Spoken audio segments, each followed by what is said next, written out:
Ladies and gentlemen, just a quick reminder that we start with the program at the main stage again in 5 minutes. We start sharp at 4 o'clock, so please make your way now to the main stage.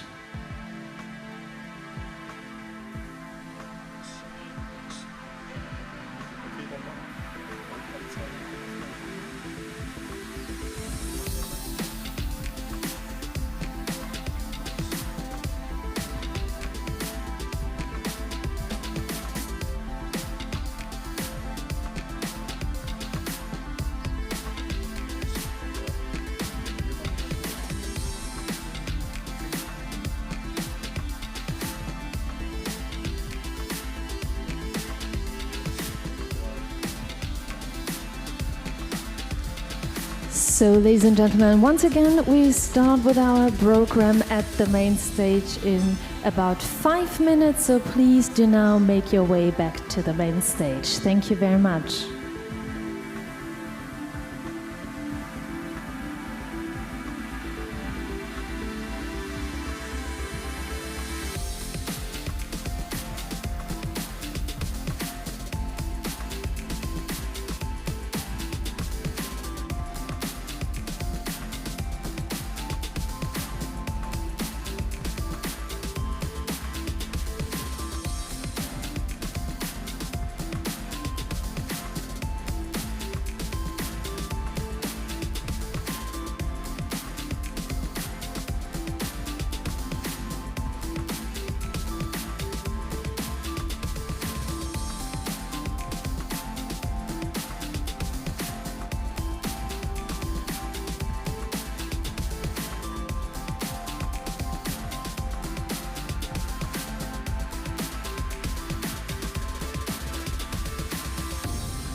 So, welcome back everyone here at the main stage. I hope you had a wonderful afternoon so far, and I can promise you it gets even better now. Also, welcome back to each and everyone in the live stream, our partners from the UK, from France and Spain. It's a pleasure to have you all here with us. And I heard that also some partners from the US joined us, so good morning to you guys. You picked the perfect time to come back, because it's now time for our big AI panel. I think pretty much everyone agrees with me that a quick adoption of AI process is very, very important for many companies at the moment. What we would like to do now is, in the next 30 minutes, we would like to have a real honest view on what has happened so far. How far are we really in the implementation of AI processes? What do the companies, especially SMEs, want AI to be, and how do we get there? As we just have 30 minutes, I would start right away by welcoming my wonderful panelists to the stage. Please welcome them with a huge round of applause. I'm sure you still have lots of energy here in the afternoon. Welcome back on stage, Melanie Stühle. We also welcome Professor Dr. Johannes Schilp, Kenza Aitzi Abu, and Marcus is with us as well. Welcome.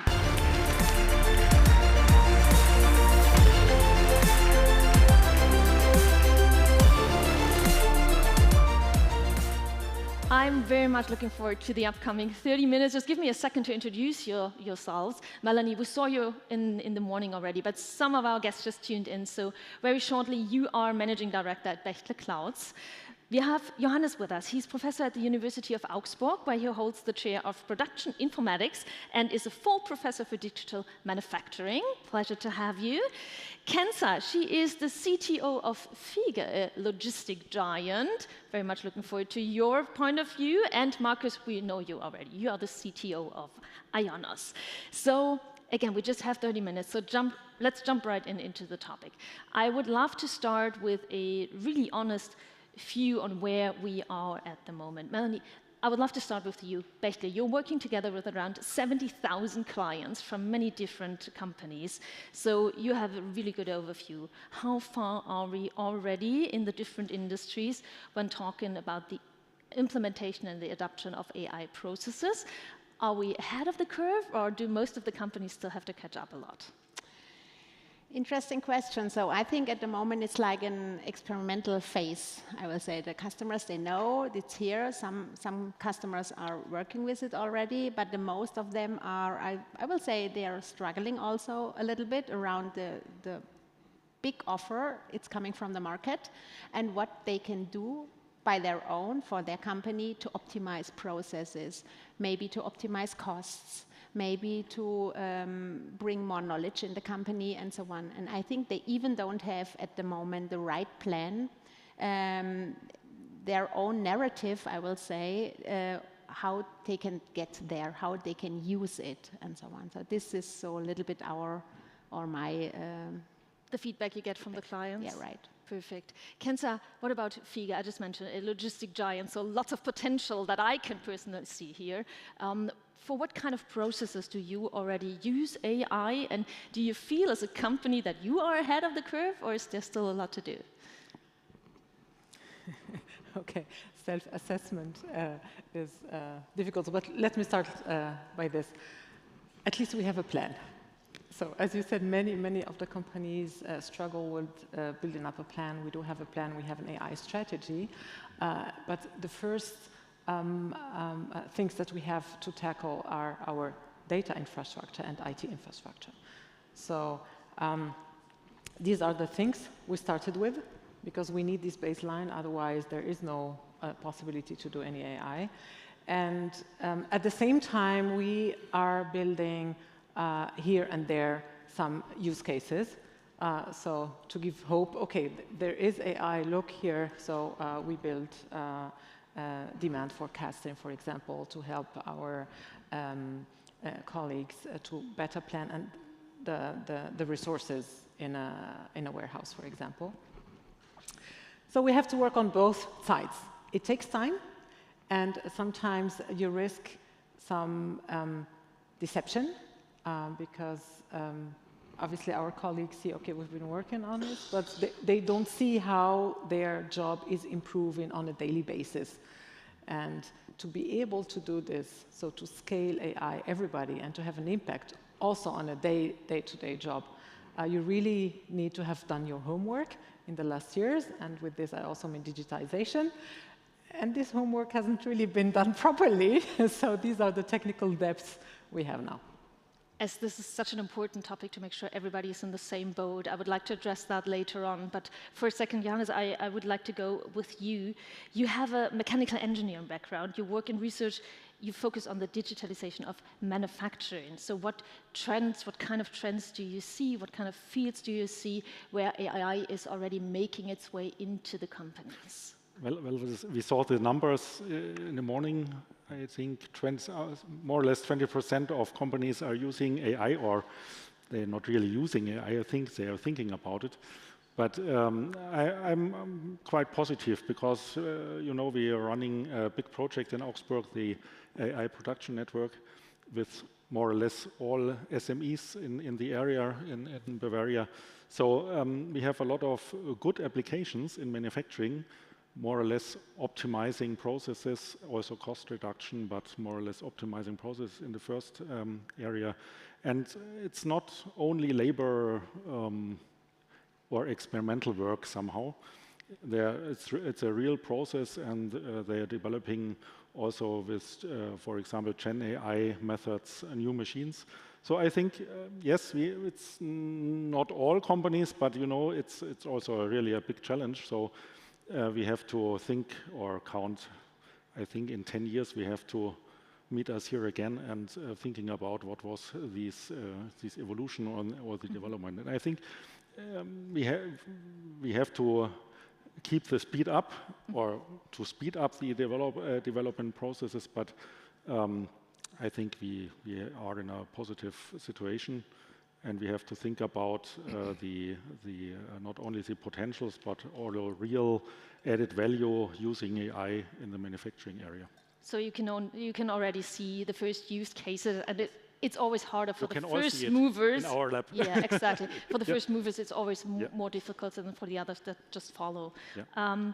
Markus, what role does the cloud infrastructure play here? Is it enabling or hindering AI processes? What are the key barriers that you see at the moment? It's a great question. I mean, I was just speaking with I know, I just wrote it, you know. I prepared that. Speaking with a freelancer yesterday who was discussing, I would really like to bring models into my integration management solution. And I was thinking about just renting GPUs or installing GPUs, but the overhead cost is really high. And I really don't have that high of a usage need and that high of a usage pattern. So anything that enables sharing, anything that enables fractional use, that enables not the ability to try and experiment in one environment, scale into other environments, is just absolutely critical for this. And I think here the cloud can play a big role because you don't have a high initial capex. You don't have a uncertain, constrained supply situation where it's actually hard to get and buy and obtain some of these components. You can just book it online, you can consume, you can use, and you turn off what you don't need. And if you go to shared environments, shared solutions, like what we're doing with the AI Model Hub, you get even better economics because one model sits on one card and is being shared across many customers. So the barriers to entry, the price point, and therefore the ability to experiment and innovate are just vastly accelerated now. Because I'd like to paraphrase one of my favorite science fiction authors on AI. He used to say the future is already here. It's just very unevenly distributed.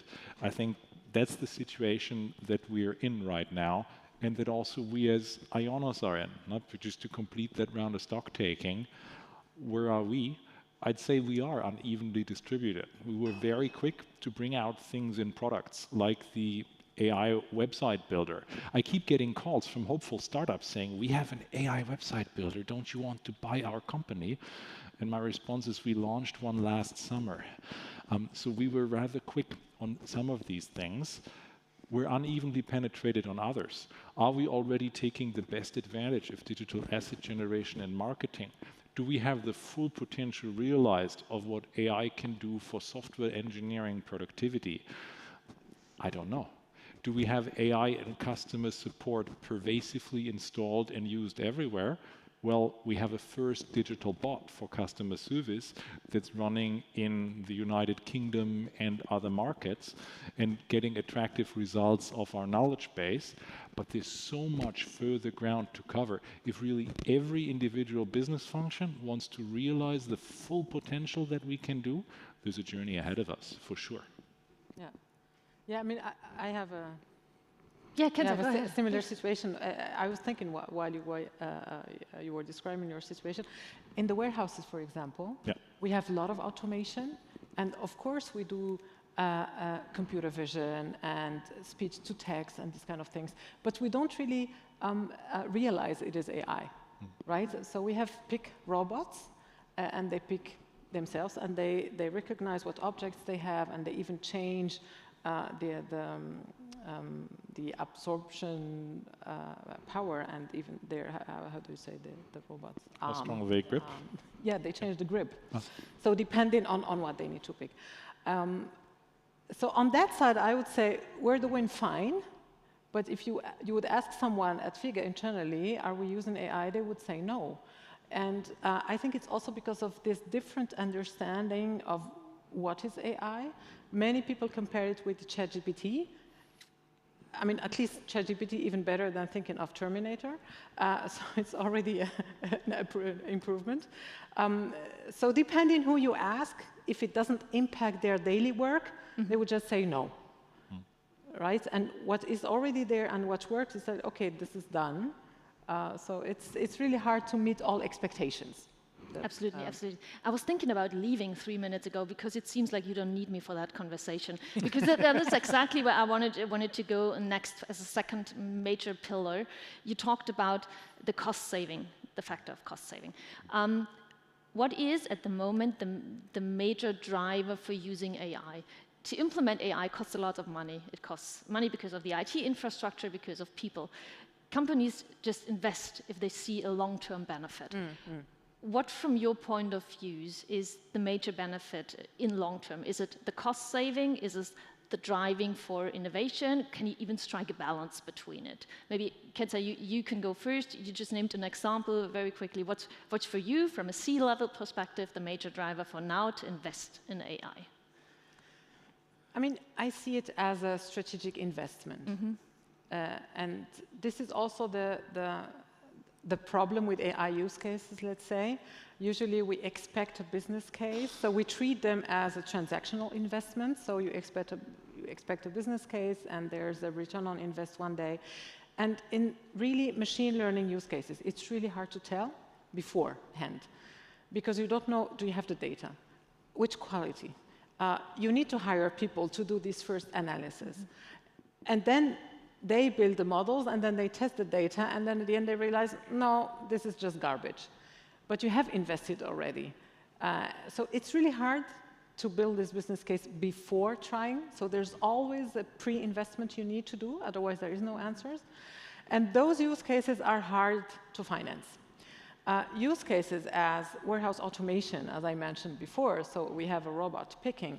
There is a big module, AI module there, and there's also machine learning because the robot learns every time. But this is easier to calculate because we have productivity with human beings and with the robots, and we calculate how many parcels per second the robot is picking, how many a person. That business case is easier. And it's a machine, you can touch it, so the banks will give you more easily financing for this. And if you say, I'm building just demand forecasting, nobody sees it.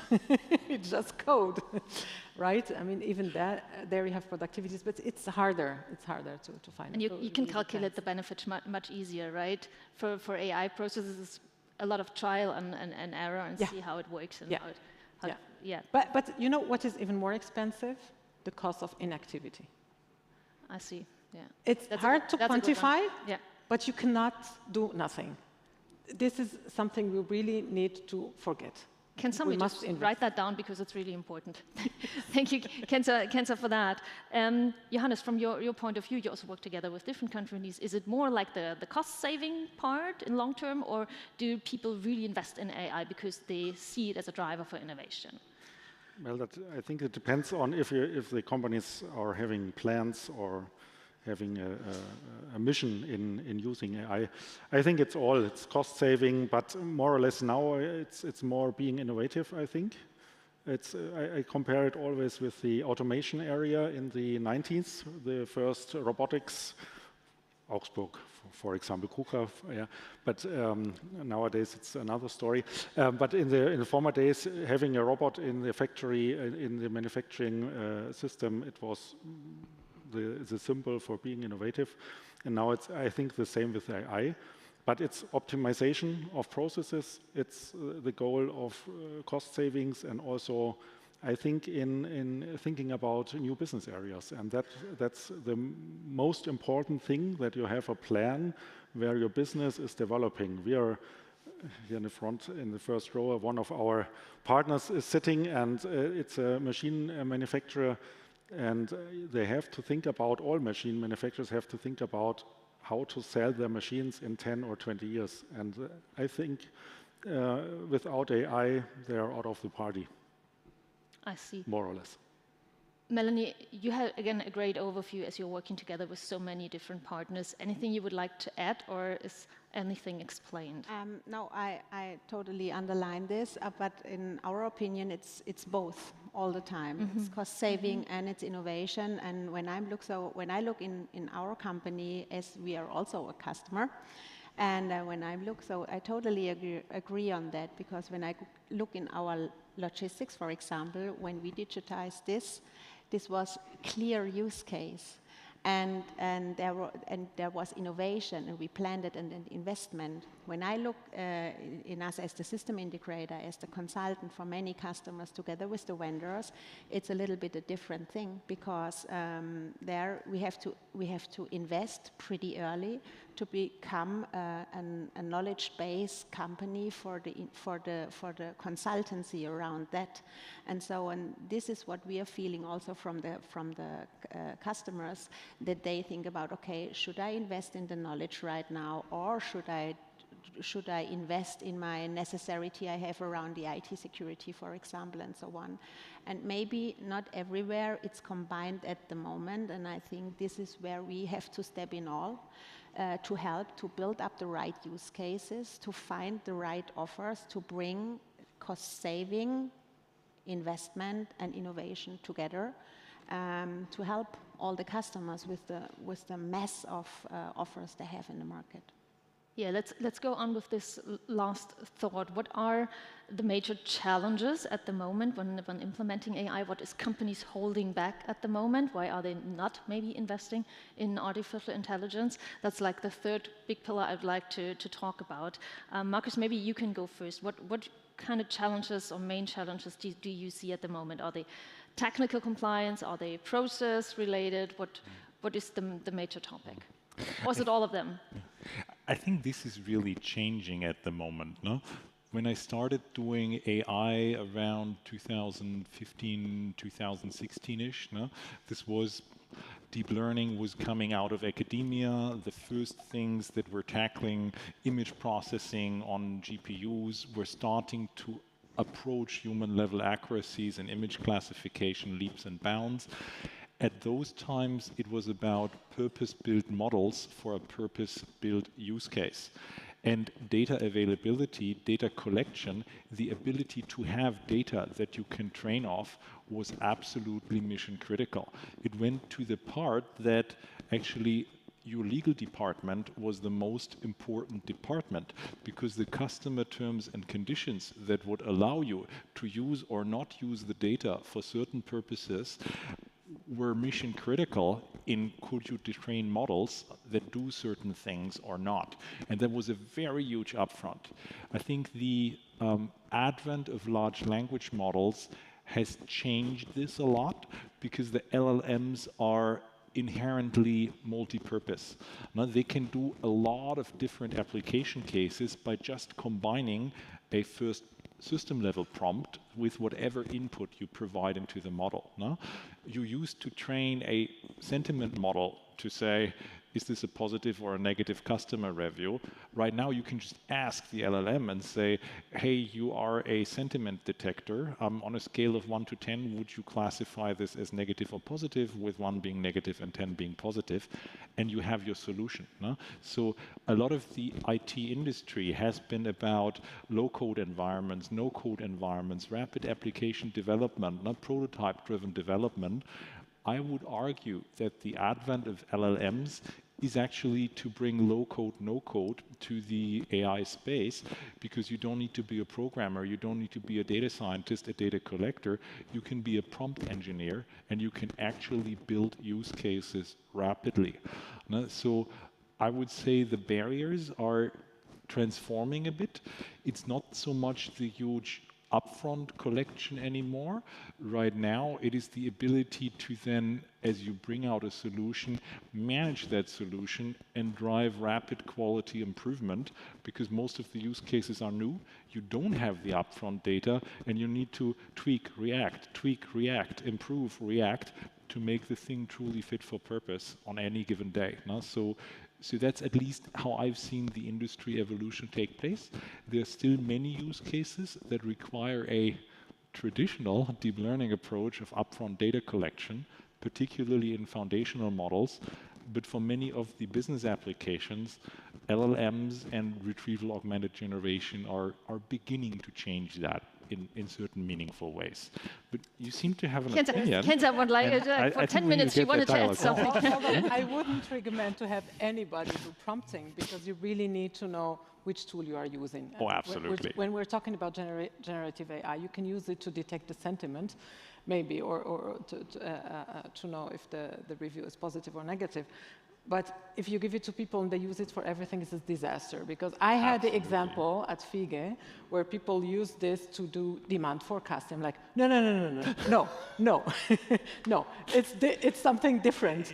Different tools for different use cases. Round peg, generative AI is for different things. We don't do any forecasting. There's statistic methods. Very old, from the 1970s, and they are very more suitable for this kind of use case. So this, be careful with having anybody prompt. But yeah, that's why I was. I would say again, the combination of prompting and code generation can be really powerful, because the numerical methods you're referring to, the LLM knows them, and you can ask the LLM to write a Python program that it runs on your problem, and that can actually get you best of both worlds. We should probably sit down and discuss But you need somebody to judge if this code is okay. Oh, absolutely. So this is why I'm saying maybe we can skip that conversation later on. Johannes, you have 30 seconds to... From a technical point of view, I agree with all of you, and everything is right. But I think the most important challenge is to train people. Yeah. Totally agree. Without our employees and without our customers, it's not a business. So we have to train people, and not only us and the older one, also the younger. I have 2 childs. My 2 kids are using more or less all digital assets, but they have no idea of AI, and I think we have to integrate it in the education stuff, also in schools. And at the university I will do that, and I do that for a few years. Since I think 2019 we have AI lessons, but we have to speed up this topic much more to being competitive in the future. Maybe the kids can teach the schools, because I think they were faster right to pick up on the Gen AI than the teachers were picking up on the forgeries. Yes, you're right. I could tell you stories from my nephew, but I'm skipping that as well, as we just have 7 minutes left. Education, a really, really important part, especially early education, right in school in the first years. You just mentioned, Johannes, the challenge of the changing mindset within the companies. I think that's a really, really crucial part. Another crucial part is we need to talk about data. We could talk about an hour about the quality of data, the amount of data, the structuring of data. But what I think is important for SMEs is to know, that's why I'm asking for your opinion, is it always important to remain in control of my data? Do I always need to know where my data goes, which data trains the models? Is that even possible, to be all the time in control of my data? What do you think? It's important, yes, probably you would say, but is it possible? Depending which tool you use. If you use an LLM, it's not. Yeah. I mean, if you have it on your environment, maybe yes, and if you don't share the learning loops, yes, but you don't know which data has been used to train that model, and AI Acts requires us to know. So this brings a huge challenge for companies in the EU to use LLMs. And for the other machine learning methodologies, it's easier. I would say it's hard, but it's easier than with Gen AI. And let me give you an example. I was asking a LLM the other day, can you help me translate this piece of code from Golang to C++ for some obscure private open source astronomy project I'm doing? And the thing responded with a full-blown answer that showed it didn't just know the 5 lines of code I was providing, it knew the entire project that this was based on, and it was substituting all the missing elements into the picture because it had been trained on everything that had ever been on GitHub or an open source repository. That was a moment where I felt this is slightly scary in terms of the contextual knowledge that goes into the tool. And you control over your IP, when it is indeed deeply differentiating, is probably something you don't want showing up in a competitor's suggestion list right off the bat when they're using an LLM. So my advice would be, pay attention to the small print and those terms and conditions. Do they store your interactions? Do they use that to refine interactions with you? Do they use that to train the next generation of model for everybody? Where does it go? Because people are asking the deepest questions of these LLMs. What should my competitive strategy be? There's a new market entrant. How do I react? I need a new product generation. What do you think this feature should be? People are asking these questions to the LLM today. Pay attention to the small print, or you might be surprised like I was. Perfect. You're scaring people now. Come on, my mission is to sell. It's lovely that we put the two of you together on one table. The small print matters. That was a good idea. Perfect. Last topic that I would like to address, Melanie, to you is you can't know everything on your own. So how important is it, especially for SMEs, to work together with partners, with external partners when implementing AI? I think it's pretty important because we, together with the vendors, especially with IONOS, we can give ideas. The customers help them to create their own story around AI, to create the plan if they don't have the plan yet in place. We can give them a holistic view around the possibilities coming from the, for example, coming from the infrastructure, going over the software, which SaaS offers you have still in place, which processes you have already, and what does it mean to bring it to AI. We talked about the data. If you talk about AI, it's all about data.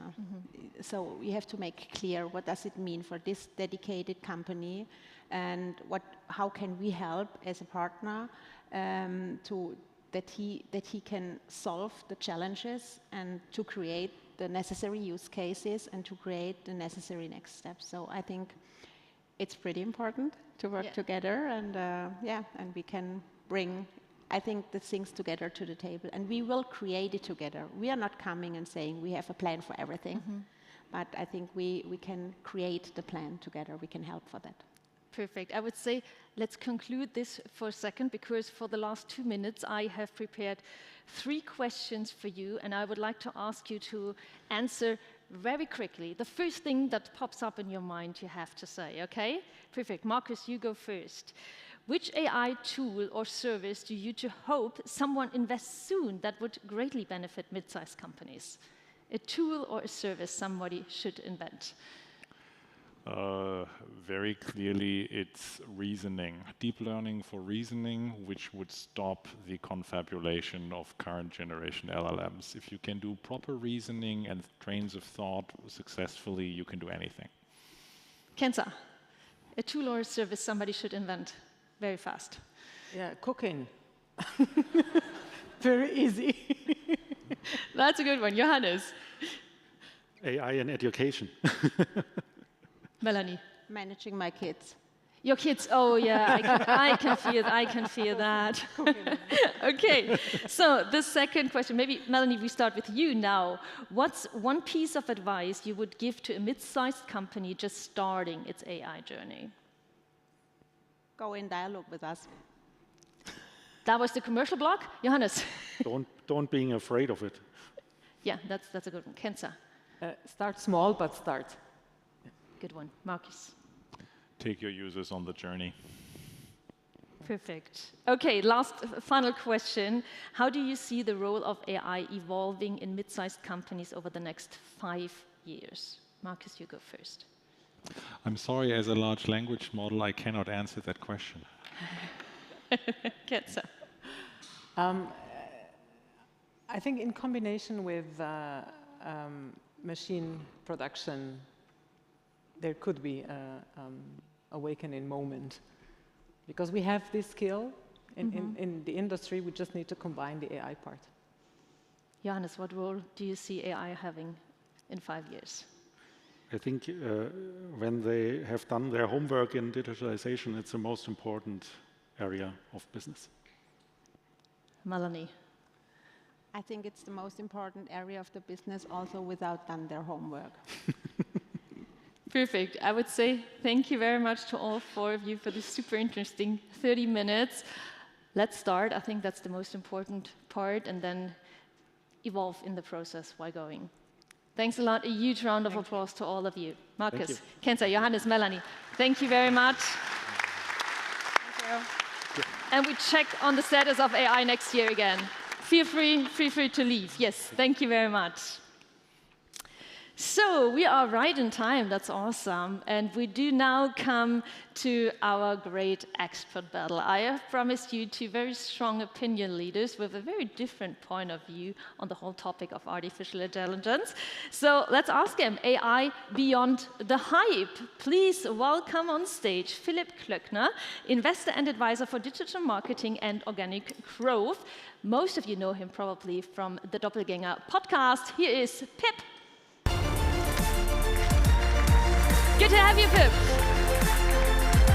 Choose a table that you prefer.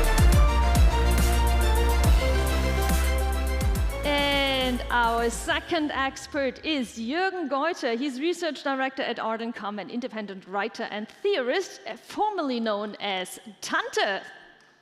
Tante, welcome to the stage. Pleasure to have you. So we are very much looking forward to the upcoming 30 minutes. I hope you deliver the expert battle as we expected. About the structure of the next 30 minutes, I will give both of them 3 minutes each to speak freely about what they are thinking about the topic of artificial intelligence.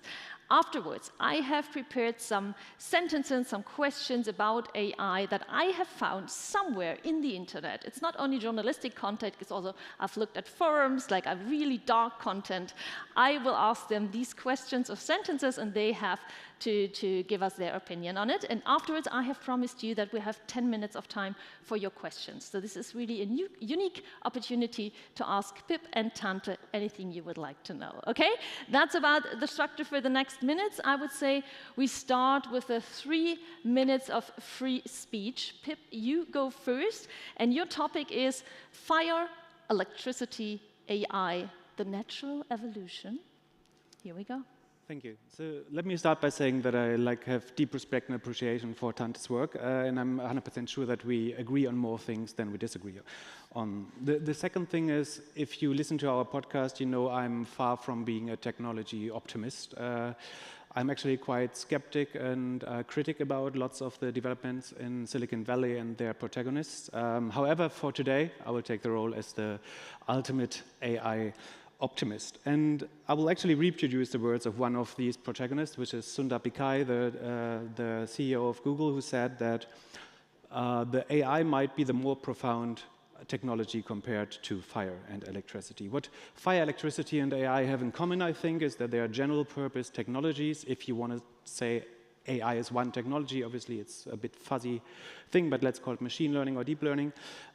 These are general-purpose technologies that will advance humanity, that will enable lots of features and innovations in the future, or have enabled that in the past, and that combines them. And however, I think AI is the one technology that will actually transcend human capabilities and knowledge, and that's why it's a totally different animal. For example, it will help us to understand our planet and the universe better. It already can help us understand animal voices better. I bet within 10 years, most of you will have stopped eating animal food, for example, or like animal meat, as you start to hear the voices of animals enabled through AI. And of course, with such a powerful technology, there are lots of challenges, risks, and responsibility that humankind has to face. However, I think we must not decelerate that technology, because I think what it enables in less developed countries, for example, for people, like real solidarity for me is thinking about the people that for the first time in their lives get access to affordable healthcare, to affordable education, and such things through the event of AI. And that's why I strongly believe in the company, and I hope, and I know that's a big challenge, that it will be more evenly and just distributed among the people than former technologies ever have. Good, thank you very much. I would say, Tante, your 3 minutes are running now. Thank you. Yeah, again, I also don't think that we're going to really fight and launch fists and whatever. Like the question was, is fire, electricity, and AI, is that just the natural evolution of things? And I mean, technology looks like, history looks like a line only when you're looking back. Like when you're in the middle of things, there's always different pathways, and you never know which is gonna work really, which is gonna work out. So it's hard to even claim that something is the end of a line currently. So it's a bit of a weird question. Also, it's like a category error, because fire and electricity are properties of the physical realm, whether humans are there or not. AI is really an empty signifier. It doesn't mean anything, really. It can mean everything. It can be a large language model, or it can be a rule-based system. It can also be a dude in India who answers your phone. Like we slap the AI label on anything. It doesn't really mean anything. But if it means anything in the technological space today, it's automated statistics. And if I asked you, is automated statistics the future of human evolution, you'd laugh me off the stage for a good reason, because that's a ridiculous statement. Yes, we've done statistics for a long time. Statistics is useful. We're doing a bit more of it to pump NVIDIA stock, but it's still just statistics. Big whoop. I mean, it's cool, but it's just statistics. It's not that big of a deal. And I think when we're talking about innovation, we really have to talk about things that change things, like fire and electricity changed how human beings live together. Do we really think that the mediocre systems we have today will do that? Will they change how cities are built? They won't, probably. A few weeks ago, the RAND Corporation released a study analyzing AI projects in the real world currently, and they said 80% of AI projects fail. Mostly because no one has the data to do much useful stuff, and because these systems can't do what salespeople claim they can do. On the other hand, we see studies upon studies showing that the gains in productivity that LinkedIn AI influencers claim are not real. Like that checking the output of these systems costs as much, if not more, than just doing the work. And on the other hand, we see that that many people don't use these systems because we have to care about the quality of our work. We can't just throw something out and say, yeah, maybe it's right. That's not good enough for us if we are gainfully employed, probably. But there's always the idea it will be better soon. That's like self-driving cars. They're always 5 years in the future, for like 25 years now. And we're repeating the same mistake. Like we're trying to like guide people on their AI journeys and tell people how to adapt AI, but that's backwards. That's not how innovation works. Innovation is not about we have this tech and you have to implement this tech. It's about I have an actual problem and then I'm going to look at what's there and I might use machine learning, but I need to have an actual problem first to solve. Like, what do these things do in the real world when we're not talking about fantasy world of 5 years when everything's being done automatically? 2020, Microsoft claimed to be carbon negative by 2030. That claim is out of the window now, like because they do AI, their carbon emissions increased in the last year by 30%. That's great. We see fossil fuel burning power plants being spun up again because we need the power for the data centers for generative AI, because the slop that we're generating is really worth all that.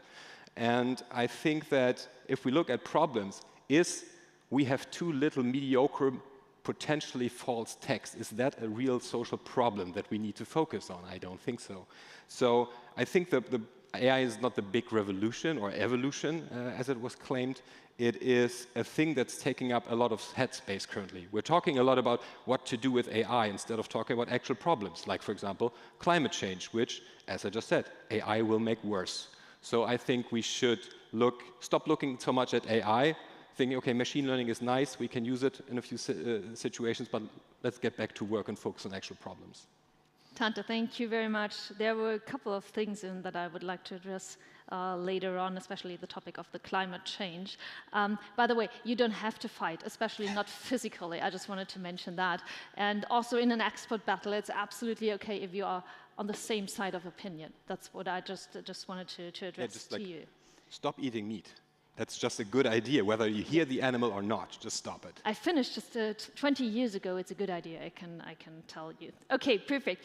So thanks for your first opinion right here to the audience. As I mentioned in the beginning, I have prepared some questions and some sentences that I have found somewhere in the internet. It's headlines from newspapers, it's just sentences I found in forums where people are talking about artificial intelligence. And I just want to address them to you, and you feel free to answer and ask whatever you want. You can also add each other, no worries about that. The first sentence I found is, the AI winter is coming. Without breakthroughs, investments and innovation will sharply decline. Well, pretty much obviously I'm of the opinion that the next AI winter is going to come. And I'm not the only one. Like Sequoia Capital, not known for being part of a Luddite communist conspiracy, like they said, yeah, if AI needs to generate at least 60 billion in the next years in revenue to get back all the money that all the companies spent. And Gartner said, yeah, there's a lot of hype, but not a lot of actual projects. Like this thing is deflating as we're looking at it. It will take a long time because so many big players like Microsoft bet the house on it, Google bet the house on it, because I mean, the whole AI hype is really just an illustration of the lack of ideas in the tech sector. Like they haven't come up with anything new since this. Like what really relevant came after this? Nothing. So they're just trying to tie their wagon to AI, and it's not really paying out. So yeah, I'm quite sure that there's gonna be a crash of some sort, and a lack of, and some tech will stay around. Machine learning is useful. Like I learned that in my study, and I'm an old man. Like that's many more years ago than I'd like to admit. It's a useful thing, but like the whole AI moniker and everyone has to do AI, it's gonna die because it doesn't bring the benefits that are sold. Is the huge AI hype already over? Yeah, like we're using hype like it was a bad thing. And there are some stupid hypes like cryptocurrencies, metaverse, which you probably agree on, NFTs, etc. However, a hype, there's a typical Gartner hype cycle. So it's very normal for new or novel technologies to face a hype. And then there's this valley of disillusionment, and then there's a very productive phase in the end. At one point around the 2000s, the internet was called a hype. Like there were billions invested. Cisco was one of the biggest companies of the world. Today it isn't anymore. However, today the Nasdaq, which is almost only consists of software and internet companies, is worth $22 trillion. So ultimately, the technology obviously has pushed through and created lots of wealth and productivity. So I'm very aware of the risk that there will be some kind of AI winter, or people will be disillusioned, disappointed by the results. However, I also think that the positive effect of these hypes is that people overinvest in this technology and they force a certain breakthrough, which could sometimes take just a few months, and sometimes it will take a decade. And I don't care how long it takes. I just want this company, I just want this technology to succeed. And I'm confident. What shares do you have from which company? No, just kidding. I'm invested in lots of technology companies. Yeah. Yeah. No, I totally agree that like hype is not always a bad thing. Like I want hype for solar, I want hype for stop eating meat, I want hype for many things to get people to actually do it. And yes, in technology also you need the hype to get like the C levels to put some money into things so people can actually test things out, like experiment with technology, see what can actually improve processes, working conditions, whatever, and build better products. I just have the feeling that like the current crop of AI has been around for like a few years now, and everyone's been digging around with it, and no one has really shown the big results that anyone would expect by now. And that's I think what's gonna make it hard to keep this investment that's necessary to keep these things running going. And the pace. Yeah. Like a few concrete results I deeply care about. It's like one, the access to affordable medicine. So there's this Gemini model of Google, which now has a precision of 94%. So medical questions, it answers with a 94% precision. You would say you don't want to go to a doctor with a 94% precision. However, your doctor has an 87% precision if it's a good doctor already. Then I think the impact that AI already has on leveraging science is huge. Like we found new antibiotics. Like for 60 years, mankind hasn't developed any new antibiotics. People are dying with this hospital germs, and now we have 2 new candidates to kill those that have been created by AI. We will find replacement for lithium in batteries through AI. So I think the impact on science is already very, very profound. It is just like, because of the AI moniker, people conflate all these things. Yes, the things you described, these are very specific machine learning models that are built purposefully for those. That's not your ChatGPT that you ask, build me a better battery. Like those purpose-built models usually require a lot less resources, a lot fewer resources. They don't have like this. We don't need new data centers all over the planet to get these things going. I think we shouldn't expect like one AI genie where we can fire all our questions, but the future of AI and what will bring us closest to some kind of general AI will be a mix of experts or compound model that basically kind of funnels your query to the most fitting model. And if you just want to reproduce knowledge, then it will be some kind of LLM. If you need reasoning, it will be something like the new O1 model or an iteration of that by OpenAI. If you want to do a conversation, it will be a different model. And I think like we shouldn't judge everything on will LLMs be able to solve all problems, because for sure they won't. Perfect. I think we have to stop here. I should have mentioned in the beginning that I have prepared 9 sentences for you. We have 4 minutes left for the other 8 ones. The next one. AI will further deepen social inequality as only big companies and elites will benefit from it. Yeah. I unfortunately agree with that. However, most technologies have kind of widened the gap between rich and poor people, which is sad. Like we should work to compensate for that. However, also most technologies have brought more people out of absolute poverty. And as I said before, like through education, access to healthcare, access to better crop technology, to do better Agrarwirtschaft. I don't know the English word. So that will help more people to get out of poverty. However, I totally agree. The big tech giants will get even more powerful.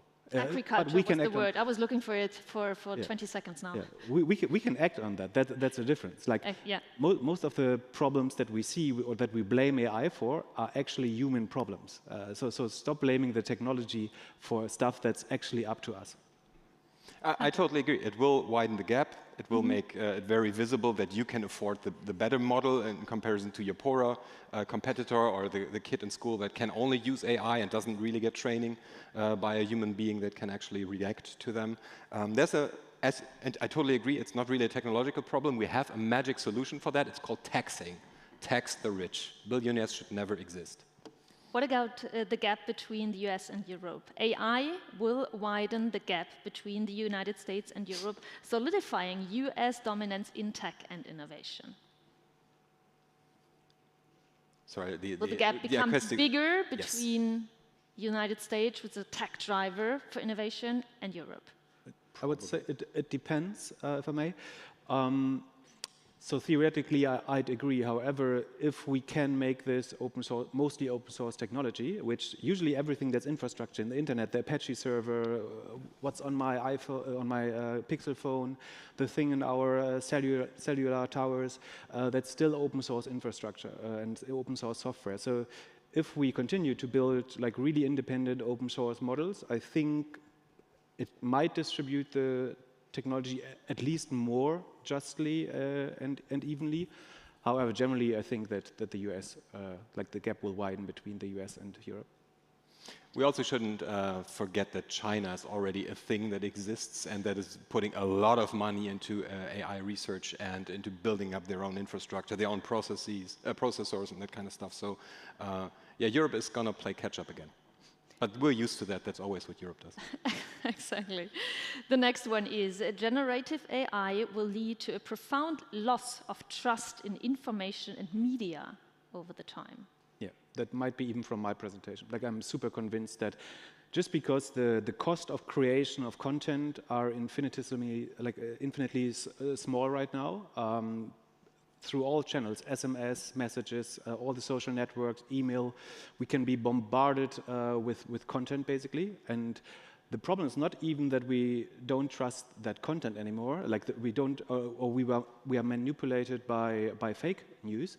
The problem is we won't even trust the real content, like the real facts anymore. So that's one of the biggest problems I see, and we need to find technology to solve that. Yeah. Yeah. And like people like the numbers are really scary is a stupid word, but like they are at least shocking a bit. Like in 2023, already more images that were generated by AI models existed than photos. And we take a lot of photos, like we do that a lot, and we have done that for a long time. And we already passed that barrier. Like we're drowning in generated stuff that is of sometimes dubious quality and dubious sources. I actually had an AI fact check that. And I couldn't find, like, that AI, Perplexity, thought that in 2023, last year, there were like 15 billion AI-generated images. However, just with the iPhone, there are 3 trillion images created. So I'm not, like, I'd like to exchange sources on that, because I feel that that number might be wrong. So that's one of the good things about AI. You can easily, like, think of the presidential debate in the US, like you could immediately fact check with a certain amount of safety, obviously, what right-wing politicians are telling on TV, which no normal TV station can do. However, with AI, you are able to do that. It's perfect that my next sentence addresses exactly to that topic. It is AI's role in content creation will make human creativity less valuable. I work in a media studio, like that's my job, and yes, people are no longer willing to pay us what our work is worth. Like that's just happened. Like it used to be, we created an illustration for them that they put on their museum wall, whatever, and now it's, yeah, we generated some shit with Midjourney, now fix it. But we're just going to pay, we're not going to pay you a day for it as we would have done. You get like an hour, you get like 2 hours to fix the thing. Yes, it devalues creative labor by exploiting the creative labor of all the people whose work was taken without compensation to put into these models. I'll take a controversial statement on that. So I think we're not over-exaggerating the capabilities of AI, but we're over-exaggerating our own capabilities. So even people that work in the creative industry, I would say 90% of their time they spend in emails, meetings, whatever, certainly not working creatively. And even what we call creative, so first when the model is creative, then we say it's hallucinating. Like we haven't even trained models to be creative. At the moment we're training them to be so we criticize them because they are creative, if they make up things, plus actually humans make up things as well. Like there's a lot of scientific proof that like we have nostalgia, we are omitting trauma in our memories. People in court trials can't even reproduce evidence correctly because our brains tricks us. So we are hallucinating all the time, plus lots of people are lying basically for purpose even. So I think lots of what we call productivity, which is we just put together a few experiences or impressions we ourselves had in the past and build something new, AI will be totally capable of that. Like I have high respect for art, for people who work creatively, but I would also say that AI can be the perfect tool to make their work even more capable and more astonishing to people. Perfect. As I just took 2 minutes from you guys, a very quick last and final one. In the end, AI will make humanity obsolete. No. No. Pip is still thinking. I thought that's a quick one from the both of you. The sense of humanity or being human is not to be replaced by something else. And like I agree, at some point we might not be able to master AI entirely. But however, it will never make mankind obsolete. That I strongly disagree with. Okay, perfect. Unfortunately, we will never find out what other awesome questions I had for you, because it's time for your questions now. They're brilliant. They are brilliant. You missed out. Absolutely, absolutely. Maybe you can check on them and we talk about it later. No, it's up to you guys. Time for your questions. We have 2 catch boxes, like this one. These are microphones, the green and the orange one. Who wants to ask a question? Just raise your hand, stand up, or otherwise I take your 7 minutes. Nobody, are you kidding me? It's Pep and Tante. Perfect, we have one over there. We bring the green catch box to you, which is, again, a microphone, and are looking forward to your question. Hi, my name is Gus Barrett. I'm operating office for Design to Talk. We're one of the silver partners. The issue that we have is that we talk or see a lot about AI, but what everybody doesn't see is the practical adoption. So as you guys talked about electricity and fire before, fire got to steam got to the Industrial Revolution, electricity turned into Tesla cars, AI will do the same, all right? So it's just an adoption, an adaptation, and it's not about what it is. It's not about fire burning your finger. It's about the practical use of fire. It's the practical use of AI that we are interested in, right? So it's how do you make it viable for a person to call in and pick up your emails and answer your things and become the practical evolution that AI is meant to be. What I'm trying to ask as a question is, what do you guys see as the practical application for AI for SMEs? This is what this conversation was about. We know what to do. We're just asking the panel. So I think AI is like the best way to distribute is AI without you even feeling you're using AI. So, and I think that's the way that many of the big tech companies will go, especially Apple. So actually in many products we use is some kind of machine learning or AI already integrated, be it LinkedIn or Gmail or whatever. And on the other hand, I'd also say like this technology is still very young. Let's say like the transformer models, they are like 5 or 6 years old. And it's very early to judge how capable this technology is and what we can use it for. Like the first car, like the Benz motor wagon or motor carriage, had I think 0.6 horsepower. It was going 10 miles per hour. Everyone said that's slower than a horse. It's not as powerful as a horse, and it takes 10 liters per 100 miles. So what do we need it for? Plus, it makes people crazy. It will abolish jobs, etc. However, like a few years later, like we had cars like 10, 100 times more capable, faster, etc. And I totally agree. AI might not be there for certain use cases yet, but I wouldn't condemn the whole technology as a whole, like because What we see is like very clear development. We see first use cases in science, in medicine, in content generation, etc. But I do agree with the thesis for acceptance and large-scale adoptions. It needs better productizing of AI, and that I think most people in tech would agree with. Yeah. Tante. Before I worked at Art & Com, I used to work for a company who builds production planning systems and maintenance planning systems. And we've used those things like even before this thing was called AI. Like we called it machine learning because it works very well, for example, to predict when a certain production machine might break down. And an unplanned breakdown is a catastrophe, but knowing, okay, we have a problem here, we need to shift things around, allows you to avoid high costs, danger for the people working there and all that kind of stuff. That works, and that works well.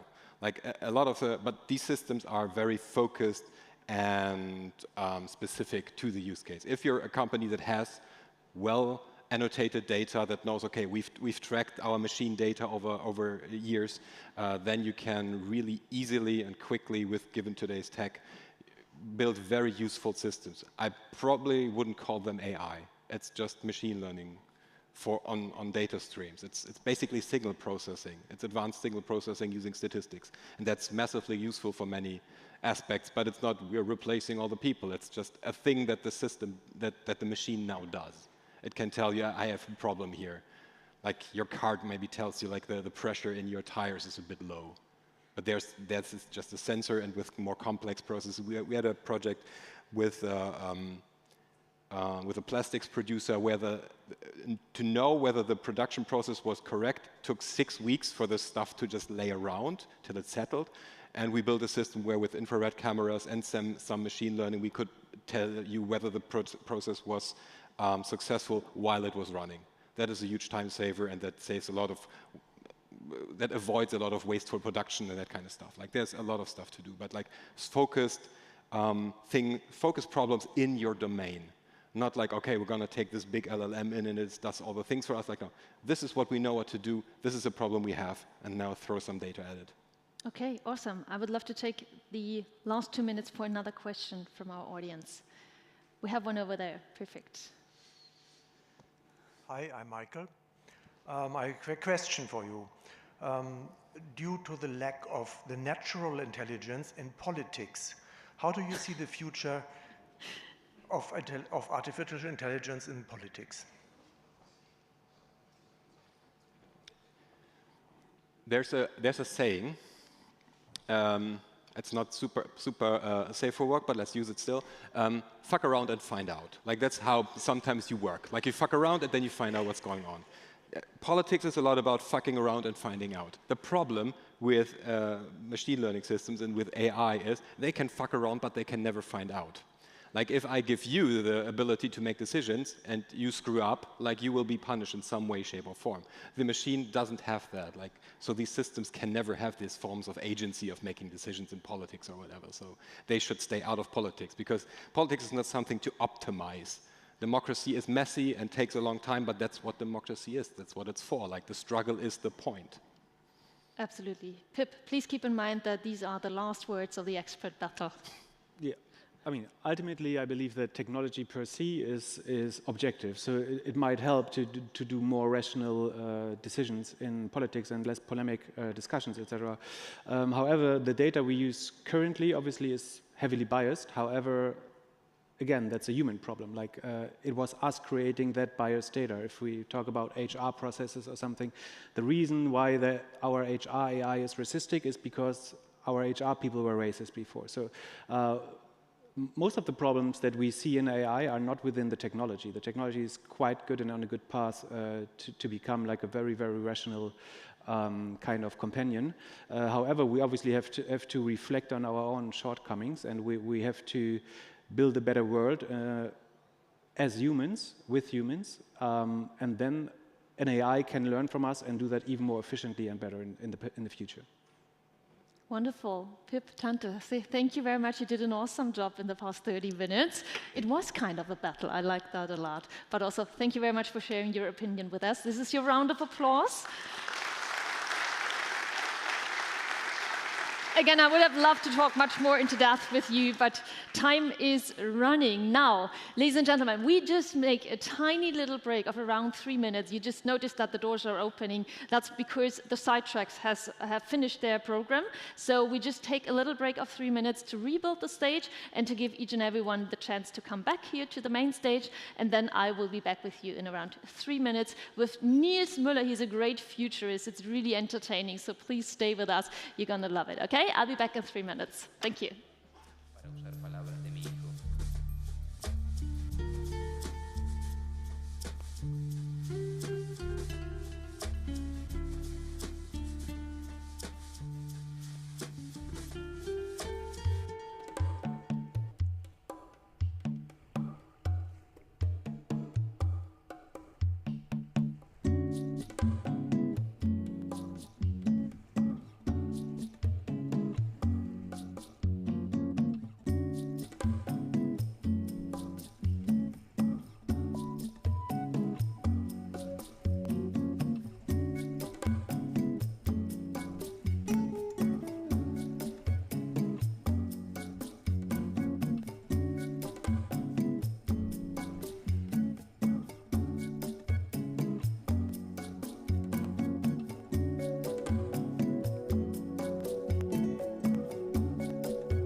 pedra é o fim do caminho, é o resto de toco, é um pouco sozinho, é um caco de vidro, é a vida, é o sol, é a noite, é a morte, é o laço, é o anzol, é peroba do cão, é o nó da madeira, canga, é o matita pereira, é madeira de vento, da ribanceira, é um mistério profundo, é o queira ou não queira, é o vento ventando, é o fim da ladeira, é a viga, é o vão, festa da comida, é a chuva chovendo, é conversa ribeira das águas de março, é o fim da canseira, é o pé, é o chão, é a mastradeira, passarinho na mão, pedra de atiradeira, é uma ave no céu, é uma ave no chão, é um regato, é uma fonte, é um pedaço de pão, é o fundo do poço, é o fim do caminho, no rosto o desgosto, é um pouco sozinho, é um estrepe, é um prego, é uma ponta, é um ponto, é um pino, pingando, é uma conta, é um conto,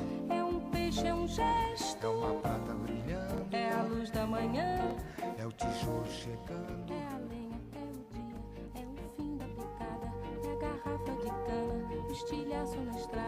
É o projeto da casa, é o corpo na cama, é o carro enguiçado, é a lama, É um passo, é uma ponte, é um sapo, é uma rã é um resto de mato na luz.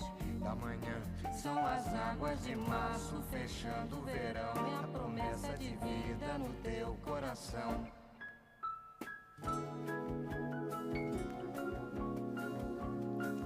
Ladies and gentlemen, please do now make your way to the main stage. We will start with our program again in 1 minute. Thank you very much.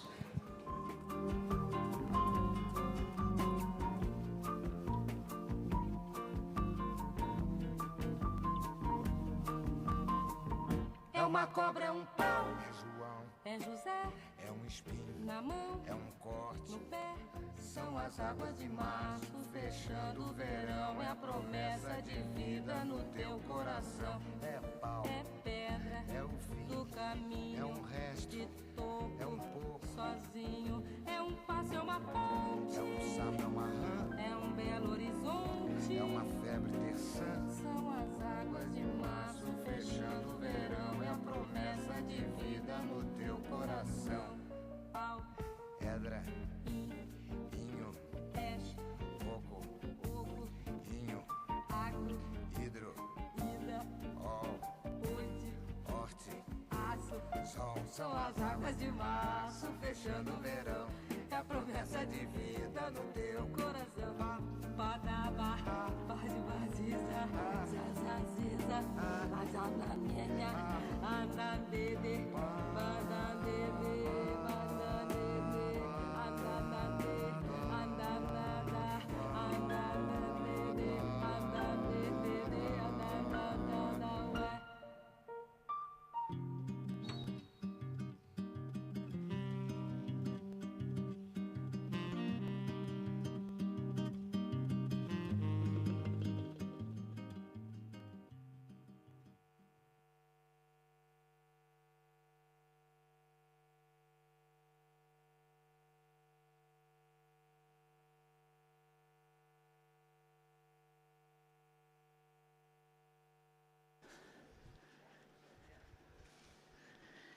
So, welcome back everyone. Thanks for waiting. That was a really awesome expert battle, and I can promise you the next highlight is already waiting for you with our next speaker. He is a real visionary of the future, and he will now have a closer look at how our lives will look like in 2030, 2040. How will media, marketing change? How will education and our health system change? And he really knows it because he lives in the future. And today he is here with us. Please welcome with me the CEO and founder of Trend One. Here is Nils Müller.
Good evening, ladies and gentlemen. My name is Niels, and I'm super happy being here with you and take you on a journey to the year 2030. But You already had an amazing, inspiring day, full of meetings, keynotes, networking. I'm not sure, are you ready for a journey to the year 2030? Oh, good team. Also there on the cheap seats, are you ready for a journey through space and time? All right, all right. So I now show you how time traveling works, but it's a secret just for us. Yeah? Don't show it to anyone, never do it alone. Don't show it to your kids, they could stay in the future. Time traveling is really easy. Please everyone stand up. We need the collective energy of the whole team. Everyone stand up. We need all of you. And now time traveling works like this. 2 fingers up, 2 fingers up. And put the fingers gently in front of your eyes and close your eyes and start your dream. How will your world look like in the year 2030? How will technology look like? Your business model, your services, your colleagues. You did it! You did an awesome job. You're a great team. Really, really great. You can sit down again. We all arrived. It's September 19, and the good news is you all survived the time travel. You are all there in 2030, and we wake up and we see computers disappeared. There is no smartphone, no keyboard laptop anymore. Information is like a digital fog in front of your eyes. Robots take over most of the jobs, like boring kitchen jobs. You don't have to do, robots do. Every surface becomes like an interactive, touch-enabled screen. Now we are a bit in a hurry. We have to hurry to our first meeting, so we call our urban air taxi, and it's just a 15-minute flight in the city. And we look down, and the good news is peace again. Peace, everything is sustainable, kids are playing, no war anymore, and everything is hyper-connected. In 2030, we have 100 billion devices connected to the internet. You remember back in 2024, it was like 20 billion. Now we have 100 billion. Your workplace is not 2D Zoom meeting, typewriting machine anymore. It's multi-touch, multi-user, multi-location. Industry applications are fully cloud optimized, quantum optimized. Hyperloop mobility brings products like in my home city, Hamburg, from A to B with 1,000 miles per hour. And the meta trend, everything is sustainable, decarbonized, green IT, circular, autonomous systems bring a lot of quality of life. You can play with your kids during your autonomous drive. The AI doctor will always take care that you stay healthy, that you live longer.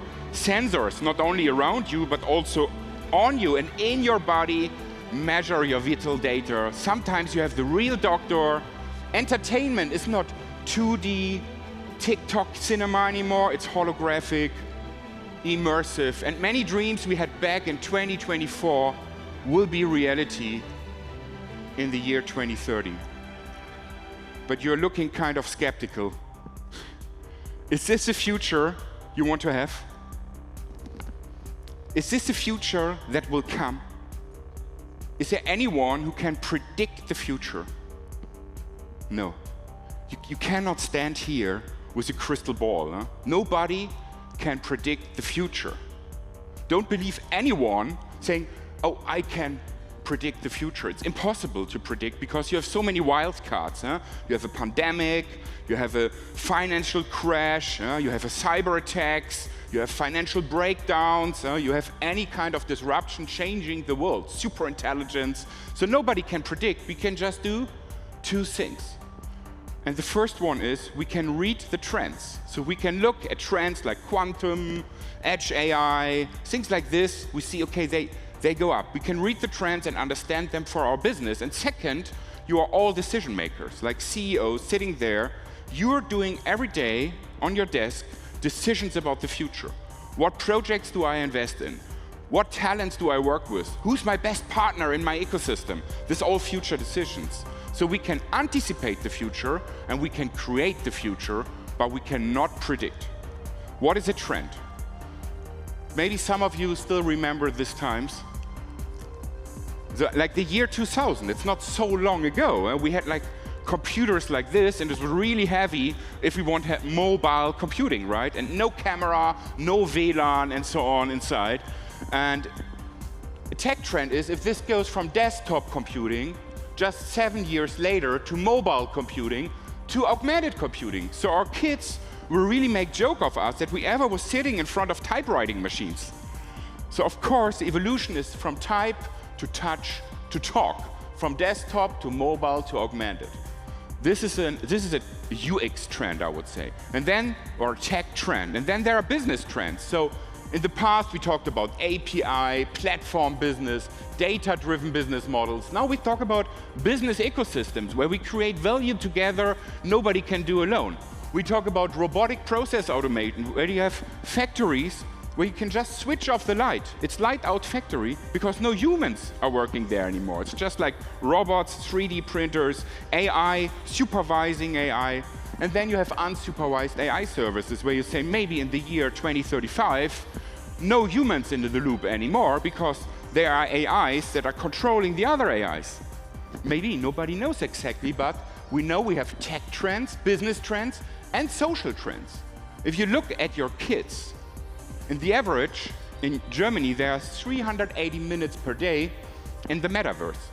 Like Fortnite, Roblox, Minecraft, and all these gaming worlds are three-dimensional digital metaverses.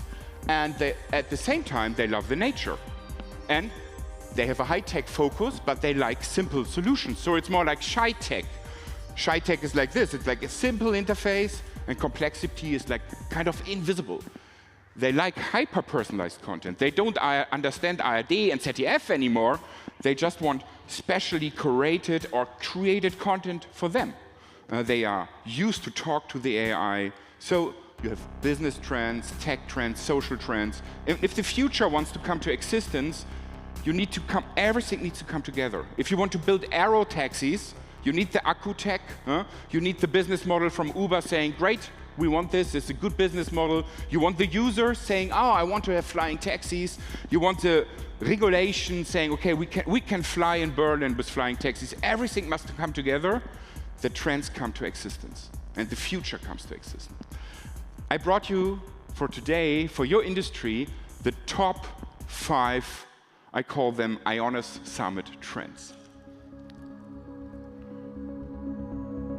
And the first one is changing our lives totally, and especially our jobs, because most of us are knowledge workers, right? We sit in front of our desk, we call people, we travel, we sell our knowledge, we are consultants, we do sales, we are knowledge workers. But I say we are in the end of the knowledge economy. Where do you live? Right now I'm living in London, though I like to explore the world. If there's one thing I love, it's experiencing new places and cultures. And my father is getting 80 this weekend and wanna send him like a nice present. He likes drinking beer and smoking the pipe. That sounds like a nice gift idea. If you're looking for something special, you could try getting him a personalized beer mug or a pipe with an engraving. What's the time currently in Tokyo? Right now it's 3:15 p.m. in Tokyo. It's a great time to take a stroll and enjoy the sights, sounds, and smells of the city. I would like to explore together with you. You have beautiful hair. I think at this point we stop. That's so because you see, I build a relation to her, because it's not just a text bot, it's a real-time rendered avatar, and for me it feels like talking to a real person. You can all try it out on your cell phone, just enter Soul Machines from New Zealand, and you can talk to any kind of AI in real time, and it's a GPT-4 behind this. But we can also see GPT-5s like this. Just have an idea what will come, also in robotic, because the next step is that we apply what do you see right now? This to robotics. I see a red apple on a plate in the center of the table, a drying rack with cups and a plate, and you standing nearby with your hand on the table. Great. Can I have something to eat? Sure thing.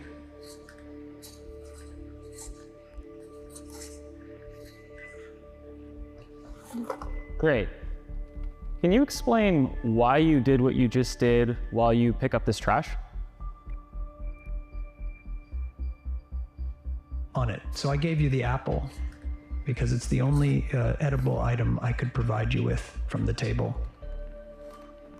The simple explanation about the end of the knowledge economy is this reason. We come from the last 20, 40 years since we have AI, from this narrow AIs. AI just capable to do just like a silo jobs. Maybe we had image recognition, facial recognition, object recognition, fraud detection. This is narrow. The AI just was capable to do a one domain specific job. And now we move to broader AI. And this is where we are now, where we see, okay, we can use this soul machine, real-time rendered avatar, and talk to them about birthday presents for my daddy, about the lawyer, about things to do in Tokyo, and so on. So they are self-learning large language models. They are human-level natural language processing. They should be responsible, safe, secure. And what they have, they are evolutionary. So this is the interesting thing, that one AI can create the next better AI. You know, they can create code, so they can create the next better evolution of themselves. And they can couple up.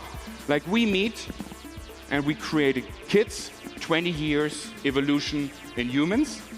This might just take 20 milliseconds. 20 milliseconds evolution in AI, creating the next better, melting up with the next AI and creating unimaginable possibilities. So they are complex, multidisciplinary tasks capable to do, and this was just a human domain. We are capable to do multidisciplinary things, tasks from different domains, and now the AI and also robotics moves in this domain. And if it's evolutionary, it can move from broader to general AI, where we don't see anymore any differences between humans and AI. You don't know if this is a human agent or an AI agent. Is this a human robot or is it an AI robot? And so it has also intention. So you can give it goals and it will solve problems to reach these goals. This is also a very special thing about humans. You can give us any objective, like a Porsche engineer or an Airbus engineer, and they have problems and they solve the problems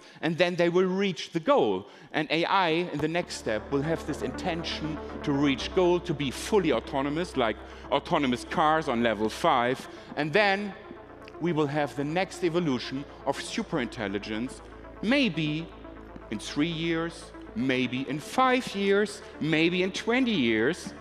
Nobody knows. But maybe it will happen, and we should prepare. We are now here for our kids to prepare, to set the boundaries how this evolutionary intelligence should evolve.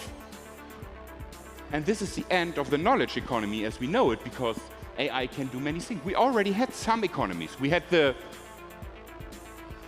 dot is moving fast at the moment. We had the agriculture economy. If you look to your grandpas, they were in agriculture. We had the industry, your parents in industry economy.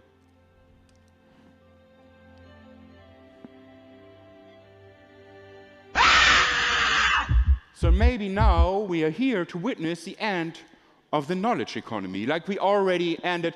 I think nowadays 0.3% of Germans work in agriculture. It was like 90% 100 years ago. Not so many, not the industry economy is not the driving force behind our economic growth. It's knowledge society and knowledge economy. So maybe we ended here, but nobody knows exactly except one person. And you know who is? Okay, but what is Goldman Sachs and so saying? Dank KI, die über Nacht Wirtschaftsdaten analysiert und Entwürfe erstellt, können unsere Analysten nun 2 Stunden länger schlafen. So there are also some benefits in this. There's just one person who might know. You know this guy? And he had a BBC interview in the year 1999. And he explained what will happen. I don't think we've even seen the tip of the iceberg. I think the potential of what the internet is going to do to society, both good and bad, is unimaginable. I think we're actually on the cusp of something exhilarating and terrifying. It's just a tool, though, isn't it? No, it's not. No. No, it's an alien life form. What do you think, I mean, when you think then about the Is there life on Mars? Yes, it's just landed here. And this BBC correspondent, just this normal human aspect, saying it's just a tool, like a calculator for a pupil, saying, okay, with a calculator, you're better in math. It's just a tool, huh? But maybe it's not a tool. Maybe it's on our eye level, AI and humans on eye level working together, and maybe it will even surpass human intelligence. And then it's a new species. It's like aliens arriving. But also has a lot of dangers. And this is what we feel at the moment. And this is the next trend. It's called the erosion of trust. Hello, and welcome to Channel One, a new way of consuming, reporting, and thinking about the news powered by artificial intelligence. Today, you'll witness AI-generated stories and headlines. So if you want to set up a news station like BBC, ABC, Fox News, something like this, you need a TV studio, yeah? 2 million investments, moderators, people coming in and out. But now you can just rent for $20 a month and build your own tele station, fully AI-generated. My daddy would not recognize, is this a real human? Is this a generated human? He does not even know about this evolution. So, and this is, can we trust this? Is this real news or is it fake news? Like this, I created, you all programmers, you can run this on your local machine, and you just create faces in real time and put them into Teams meeting, for example. The IONOS colleagues, friends and partners, as you all know, my IQ is high. So I would like to speak to you very honestly now. Topics like AI trends and risk don't interest me. My greatest wish is that we can import your currywurst and Schwarzbrot into the USA. Dear IONOS colleagues, friends, and partners, as you all know, my IQ is high, so I would like to speak to you very honestly now. Topics like AI, trends, and risks don't interest me.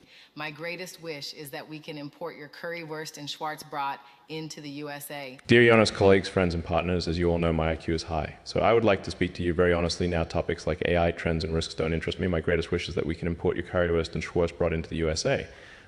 So you don't know anymore, is this real or fake, and you also don't know what the AI knows, because the AI is maybe everywhere. If you look to other cities like Singapore or London, it's all full of observation.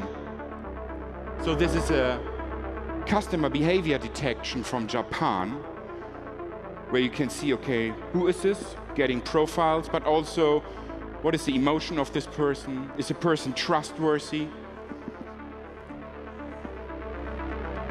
And we can try this out. Let's see it. So can you read this? I'm male. How old I am? 35-year-old. And that's why I'm happy, yeah? 38 is okay. So what about you, huh? Male 20, male 23, you're all very young today. Male 30 is okay, huh? So it can immediately, in real time, identify your profile, download your pictures, download your Facebook, LinkedIn profile, thank you, and also your emotions and everything. So, and this is generating like more and more data. When you now see in the year 25, we have like 100 zettabytes of new data created every year. This is just the beginning, huh? So we already talk about big data, but this will be huge data. We level up until 2,000 zettabytes of new data in the year 2035. So it's just the beginning, and lots of this data is not human-generated. So if you want to write your PhD thesis, now is the time. Huh? So you can just use models and create your PhD thesis.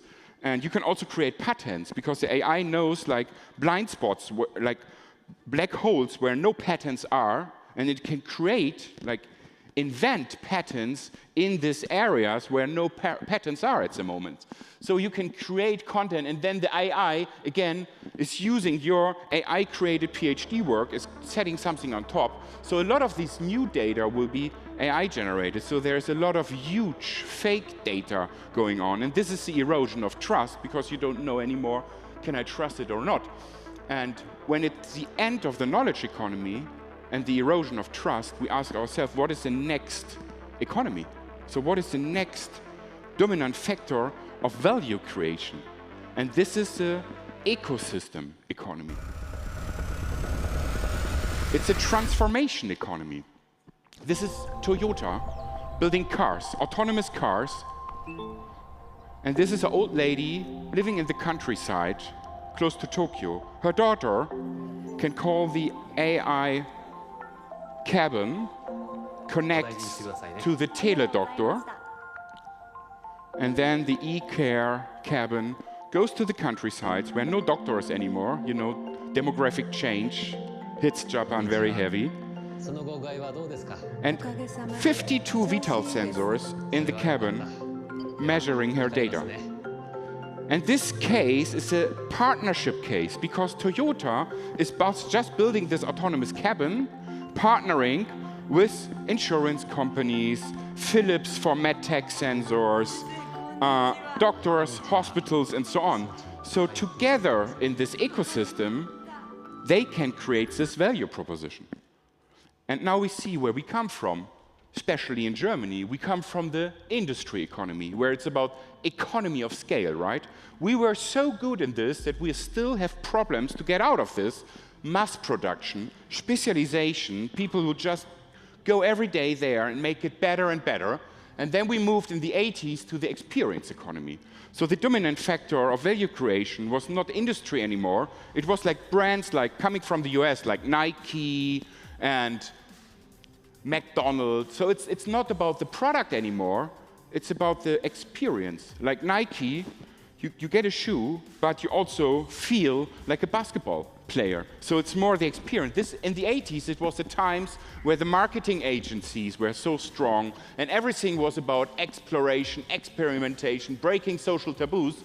We already missed this, so there are not so many global lifestyle brands from Germany exported to the world. And now we are, since 2000, in the knowledge economy. So the companies with the smartest workers have been the winners. Getting, like Google, getting the smartest workers. But this is not the case anymore. Now it's about partnerships. It's about creating meaningful contributions. Like circular economy is a good example. No company, not a BASF or a DHL, can create the circular economy alone. They need to partner. So they need to connect to each other and say, okay, I'm chemical, you're logistic, I'm H&M, you're a material company. And all together, we create this value proposition of circularity, but we need to do it together because nobody can do it alone. And there are so many future ecosystems out there which can just be achieved in partnerships. So the companies with the best partnership level will be the winners, and not with the smartest workers anymore. So this is the next economy, and there's a wonderful example I really love, is two companies coming together, which usually don't have anything to do with each other. It's Disney and Philips. You know, Philips is building this computer tomography systems. Have you ever put your kid into a computer tomograph? Kids in computer tomograph. It's not a nice experience, huh? And maybe they're in there for 10 minutes or 20 minutes and it's horrible. And Philips was asking the question, how can we improve the kids' experience? And Disney was asking the question, how can we find new places where we can show our content beyond cinema and do something good, doing well. And together, they created this, so where the kids come in and have like an entertainment journey. So before they enter this room, they can already choose their character. So they are in an entertainment journey. They say, I want the Mickey. And then they enter the room and you see, they can control the Mickey, and they don't even recognize that they're in the computer tomograph. And then in the world, they have a virtual reality immersed in anything. So this is a really, really good case of cross-industry collaboration, creating a value proposition for this ecosystem economy nobody can do alone. And this is already next year. Over 30% of the global GDP will flow across industry. It's not about supply chains anymore. It's about supply networks. It's about horizontal and diagonal connections between companies. This is a new paradigm, and we really need to step into it. So don't think about competitors, think about partners. The capability. Good example also, BMW, Siemens, and NVIDIA creating the digital factory. So it's a digital twin, a copy of the real factory running simultaneously. And you can always simulate changes. You can say, okay, I want to change this machine, this process. And before you do it in the real world, you can see it in the simulation, how this will affect all the other things. You can educate employees there. You can send them in, even before this factory will be built. You can send them in a perfect VR simulation and do trainings and so on. And one factory can learn from the other. So if there's one BMW factory which recognizes an improvement or a failure, it can copy-paste this to the other digital twins. And this is partnership, BMW, Siemens, NVIDIA. Also Airbus is doing a lot of this in this direction, which no company can do this alone. It's also always only possible in partnerships in the future. So how can we work together with AI? And I call this AI co-working. Humans and AI on eye level. And this is how we need to educate our kids, our students, our workers, really working on eye level. It's okay. It's like a colleague. It's like AI co-working. It's like cobots. It's like a colleague. So treat him with respect. He will treat you. The AI will treat you with respect. A wonderful example from Munich. Oh wait, this is from US. So you see, it really connects to the people. So he can control his prosthesis and train it in VR. And the system is learning. Before he gets his real prosthesis, the system is learning his movements, and he can train and directly control it with brainwaves. So humans and AI will also melt together, because to stay ahead, we need to upgrade us, being like not human 1.0, being human 2.0, putting AI capabilities into our bodies. The next big trend, number 5, is where this all will end, is Society 5.0. It's the next evolution of Industry 4.0, is Society 5.0. You remember this bridge? It's like 10 years ago in Italy, where the bridge crashed. So, yeah, also we had this in Dresden last week. So we don't have enough workers to climb up every week and see, are there crashes, are there damages? But we can use drones like Flyability from Switzerland to observe and do predictive maintenance.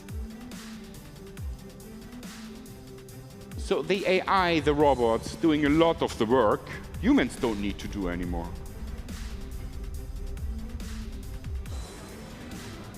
And they're complementing us. And they even go in the front end, like this Naval Robotics. A wonderful case from Munich. Emma ist ein Roboter. Der erste Pflegeroboter, der nur die eine Aufgabe hat, alte Menschen aus ihrer Einsamkeit zu reißen. Ich finde ihn süß. Ich finde ihm seine Kulleraugen und so ein ganz niedliches Kerlchen. Die Seniorinnen, alle über 90... So Society 5.0 is like humans and AI working hand in hand, and you connect between industry and the front end, bringing all together. The question is, so many changes in the world in terms of technology, new business models, user experience. How can you level up? How can you stay in front of the wave, like a surfer, and not behind the wave? And the problem is getting bigger and bigger, because if you see the exponential rate of technology, business, and social change, but just a slow rate of organizational adaptability, the gap is getting bigger and bigger. If you had like no digitalization, they don't have no data. If you don't have data, you don't have AI. So what to do in this gap?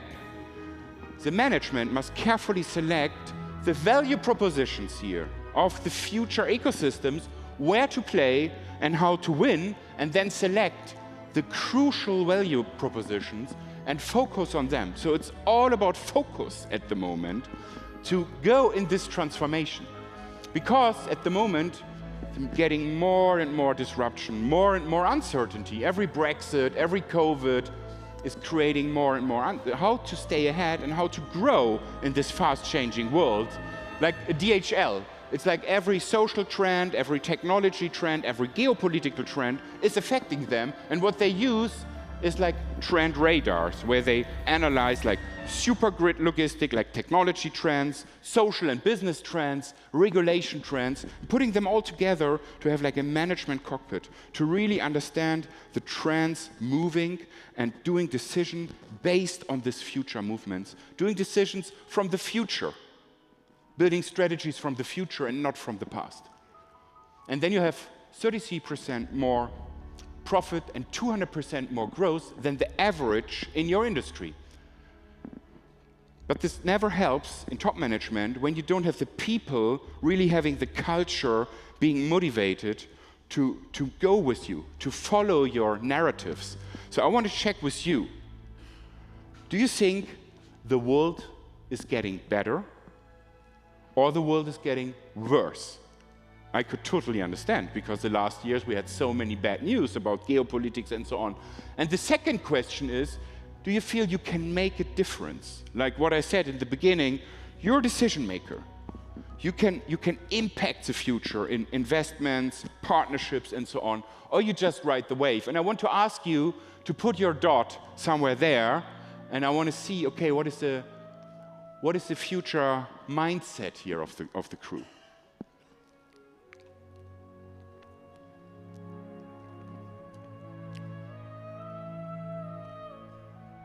Okay, wir schauen uns das mal an. Good.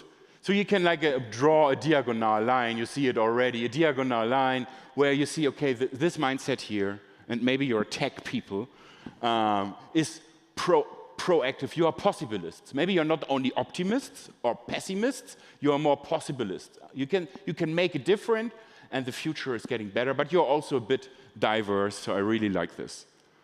In the end, I said nobody can predict the future. We can just, thank you, we can just experiment. So I want you to really understand this. Have the freedom of experimentation. Give this freedom of experimentation to your employees, because nobody is perfect.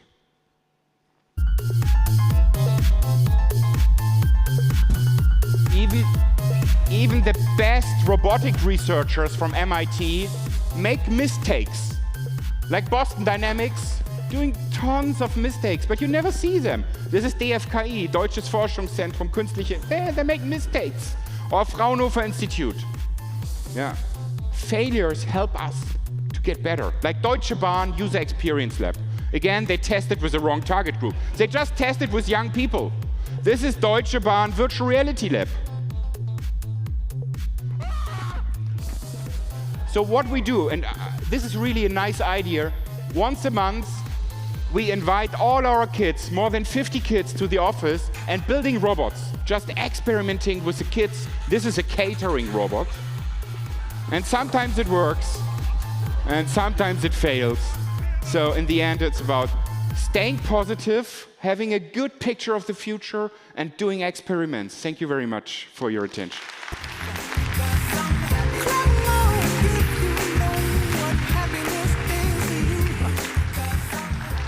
Nils, thank you very, very much for taking us to the future. Thanks for the invitation. It was a great pleasure. And by the way, he mentioned Japan in between. If you ever have the chance to go there, do it. They are already living in the future. And you mentioned the drones for the bridges and the collapse. I was personally touched by that because I come from Dresden, and the issue is you can have the best technology. If you know it since 2013 that something is wrong with the bridge and you don't do anything, it will collapse. So now it's time for bringing good energy back here to the stage. I promised you right after Niels, we're gonna draw the winners of our key hunt, and the time has come now. So take out your USB keys with the numbers now, and welcome back on stage the CEO of IONOS, Achim Mais, and we also welcome Claudio Serrano. He is Global Senior Vice President for Cloud Sales. Achim, Claudio, where are you? Here you are. I expected you to come from there. Good to see you again. Come to the middle. Thank you very much for joining us for drawing the winner of our key hunt. But you are actually not our lucky fairy. I have promised you a special guest, and maybe you have seen him already here in the back corner. He is called Temi. Don't mix it up with Temu, because he is really expensive. I now try to bring him to the middle of the stage. I hope that works. Temi, can you please follow me? I just have to go really slow. Perfect. Temi is now going to draw the winning numbers. Again, we have hidden keys with the number from 1 to 150. You have all took the keys out, because I'm gonna ask him now for a winning number. Perfect. Temi, please generate a random number between 1 and 150. Hey, Temi.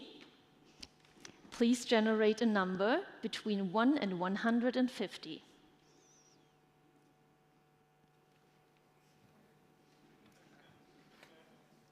Please generate a number. Now.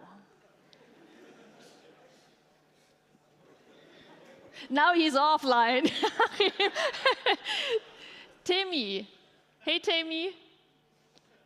Please generate a random number between 1 and 150.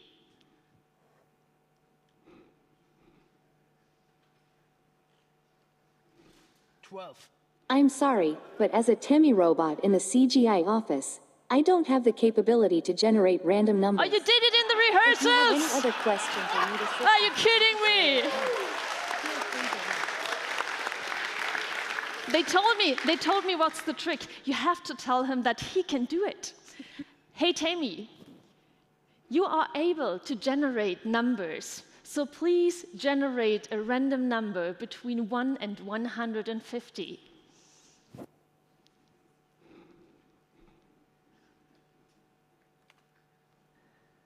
I apologize for the confusion.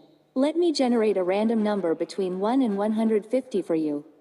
The random number is 73.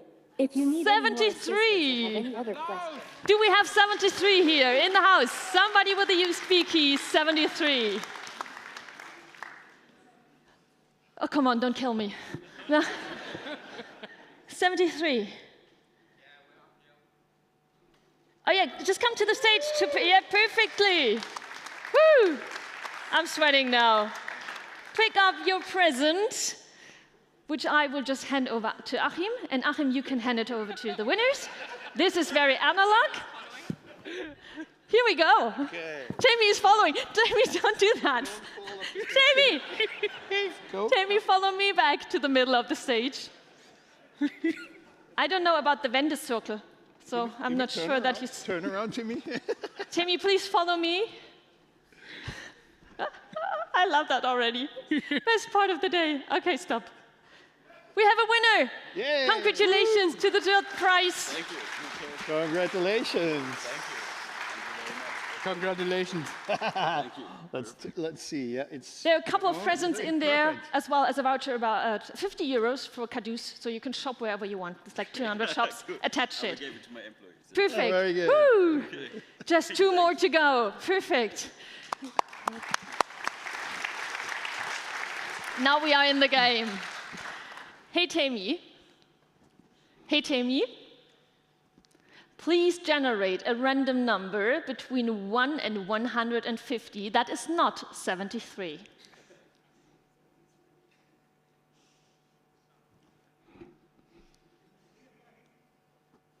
Sure, the random number between 1 and 150, excluding 73, is 47. 47! If you need any further assistance or have any other requests, feel free to ask. 47! Is 47 in the house? Wow. Yeah, perfect! Join us on stage. Whew, I'm still waiting here. Achim is going to collect the present for you, and I stay with Jamie. My hand? Oh, sorry, no. What my head is also a very special recommendation. Congratulations! No worries, I just stay here. He will not fall off the stage, I can promise you. I will not stop him because I'm not sure if he comes back with us again if I touch him. Okay, the number one, prize number one, here we go. Hey, Tammy, please generate a random number between 1 and 150 that is not 73 and not 47. The random number between 1 and 150, excluding both 73 and 47, is 109. If you have any more requests or questions, feel free to ask. 109. Do we have number 109? Somebody with a USB key that has the number 109 on it. Please. Hey. We have it! Perfect! Our winner of the first prize. Congratulations. You win some MetaQuest classes. So I hope you can use them. I think it's an awesome prize. I hope you don't have one already. Now Tammy's following you. No, then you have kids? No. Okay, so well, it's fun for kids and adults. Believe me, I have one. So. I'm still young. and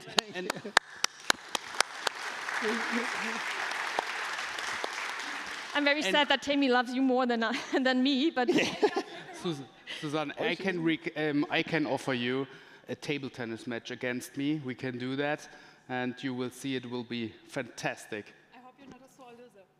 Oh, I like the attitude in here. Perfect.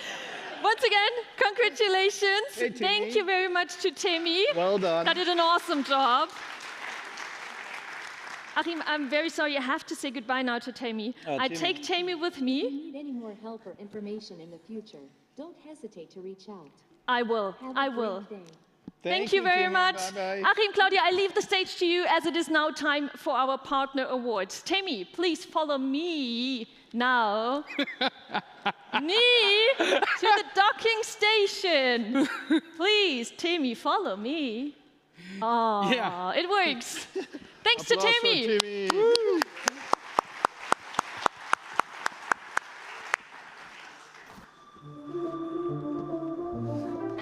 Now, meet our inspiring partners and projects.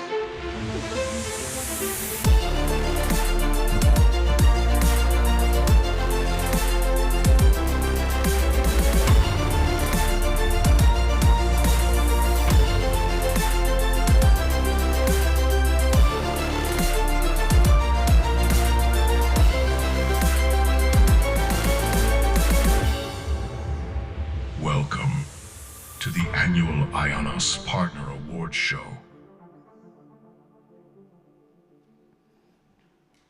Good.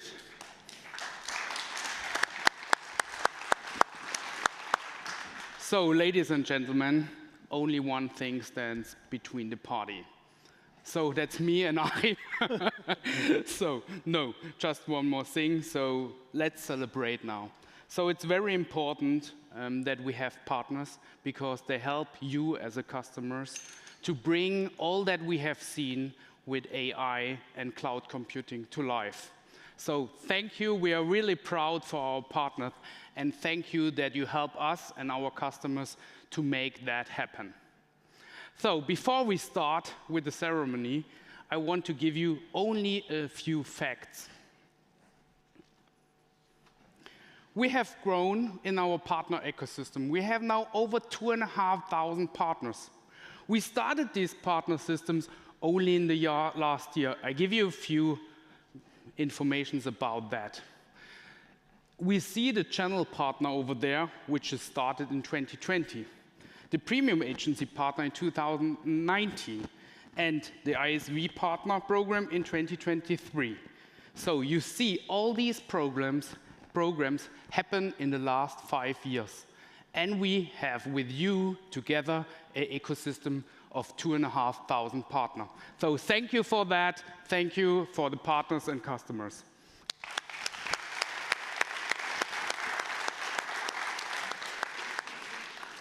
So, but let's start now to celebrate our partners, because I think everyone wants to celebrate it now and want to make a party.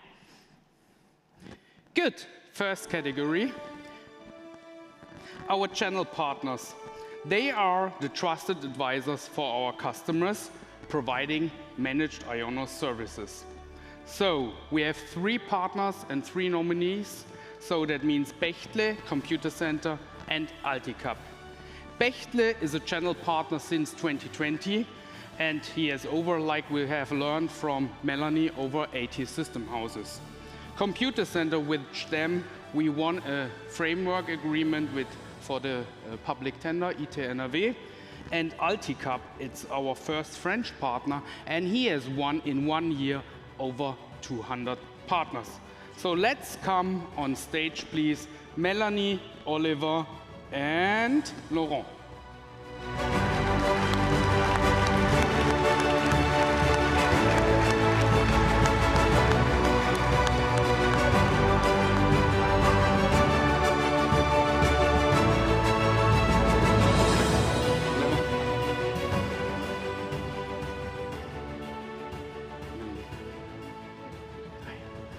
And the winner is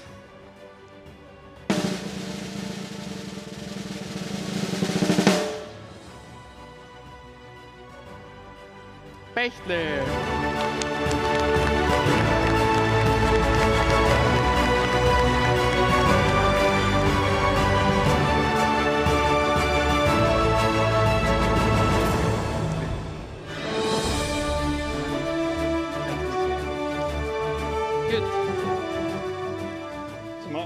Job is actually giving the awards, so I don't have to say much, but you have to be careful. It's on glass, it's heavy, so congratulations.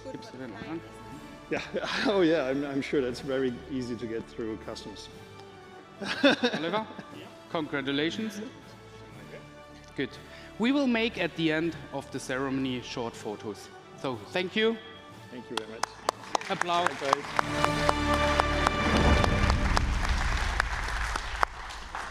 So the next category, it's very important. It's our consulting partner of the year. Our consulting partners delivered expert service for complex cloud projects and special software developments. So welcome on board at Finis, MSG, and CGI. At Finis, it's a new IONOS partner with high level of expertise in the area of Kubernetes and open source. MSG is a security advisor which has helped the customers also with their own solution in digital forensic lab hosted on IONOS. And CGI, with CGI we have a great partnership since years, and there is not only the monetary results alone important, we have also with them joint social projects. So welcome on the stage Ralf, Jürgen and Marco.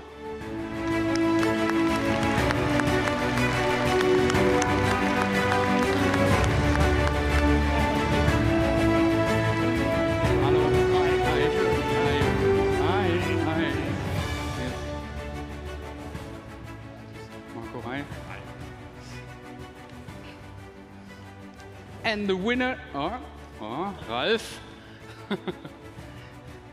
And the winner is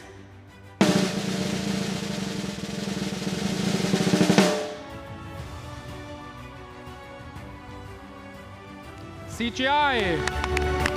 Woo.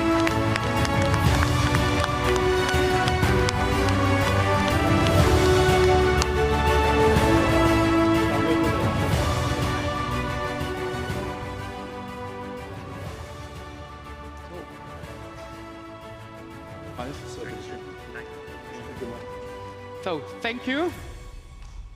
Applause.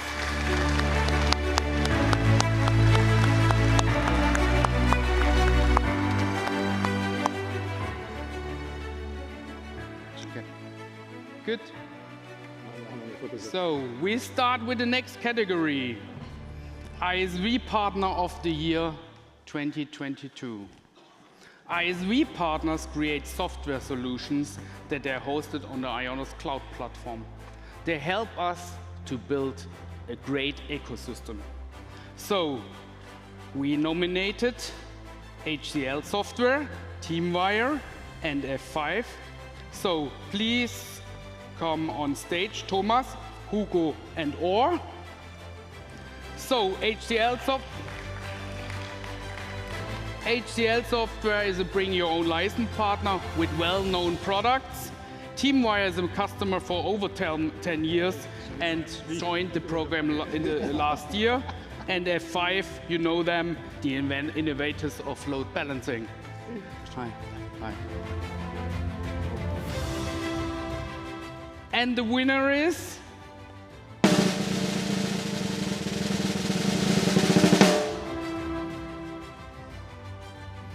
HCL Software.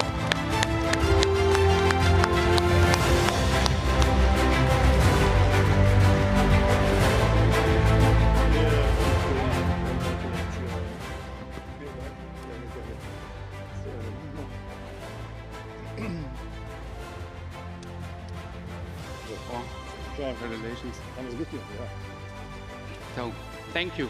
Big applause.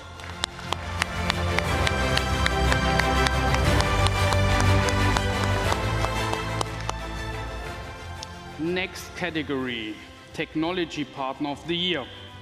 Technology partners are crucial for us because they providing cutting-edge hardware and software solutions.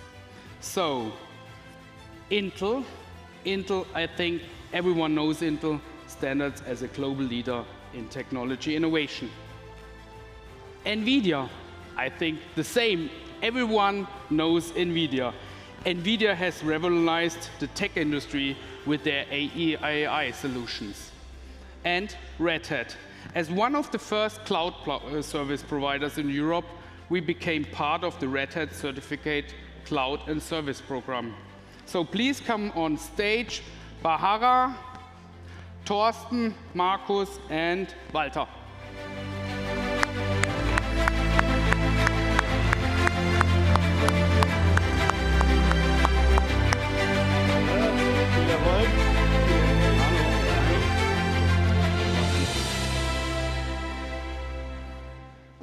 Lass mal raten, welche Firma jetzt. Hallo. Hi. Walter.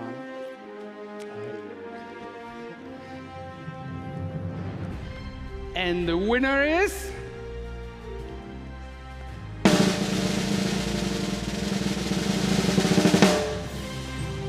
NVIDIA.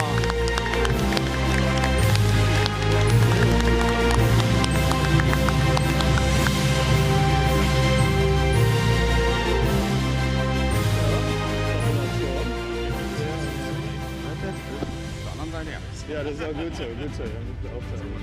Weiter. Ja, ne? Ja. So, big applause.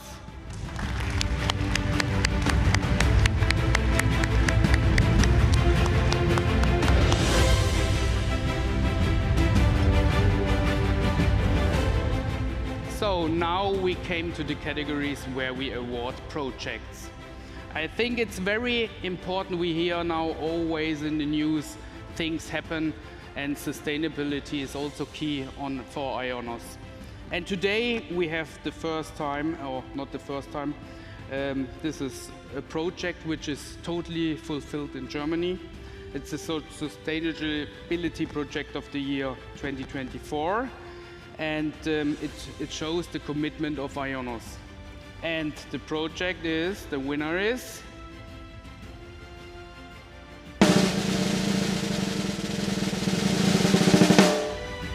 Vata by Excellent Solution.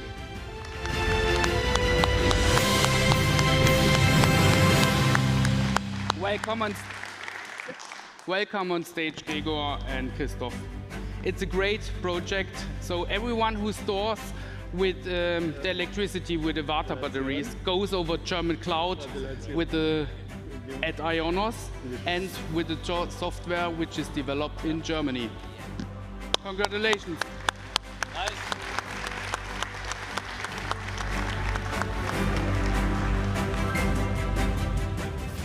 Thank you.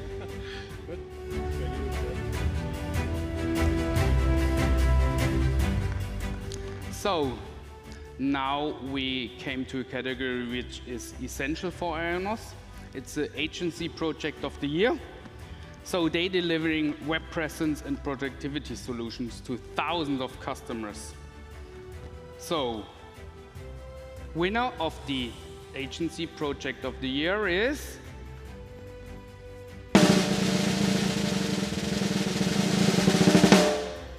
Web Spaces by Com1.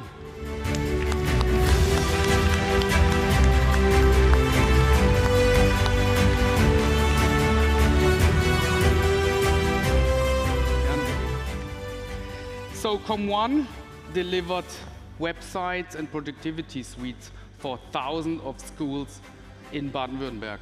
So congratulations, Bernd. Big applause.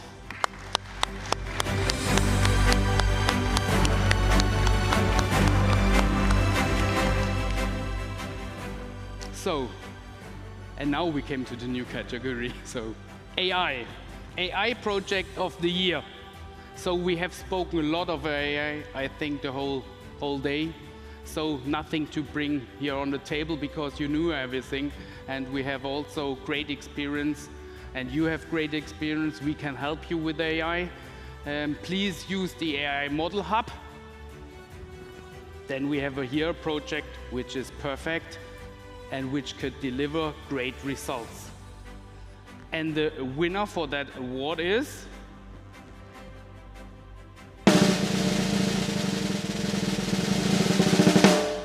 the project Freiburg RES KI. Welcome on stage, Concentric and Benson Walter.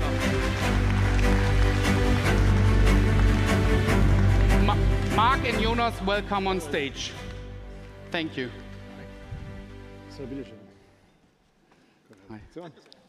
So congratulations. I hope everyone was in the keynote. That is the project which Markus has presented. And thank you.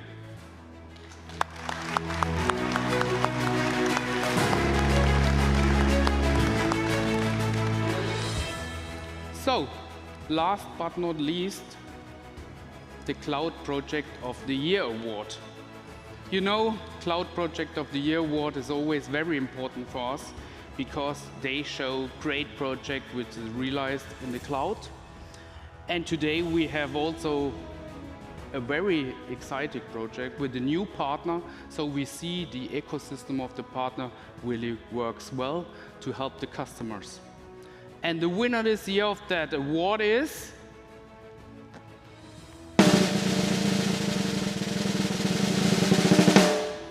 the project Golf Digital with BTC.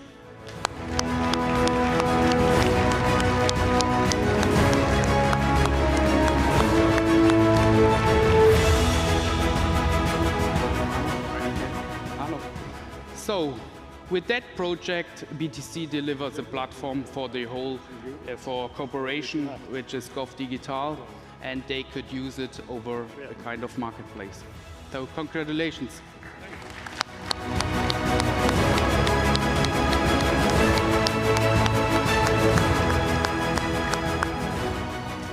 So, we keep it very short because I think everyone wants to make now party. But before the party, I want to take Susanne on the stage. Please come on stage. It's always me interrupting, right? Once again, congratulations to all of our partners. And thank you very much, Claudio and Achim, to the both of you for hosting our partner awards for the 4th time in history. Congratulations once again to all of our partners. Very, very important. We didn't have the time to take pictures in between doing the partner awarding ceremony. That's why it's very important for all of us that you stay and remain with us. Not only the 1st place, also the 2nd and the 3rd place. Please stay with us, come to the stage afterwards, and we have plenty of time to take the winning pictures of you.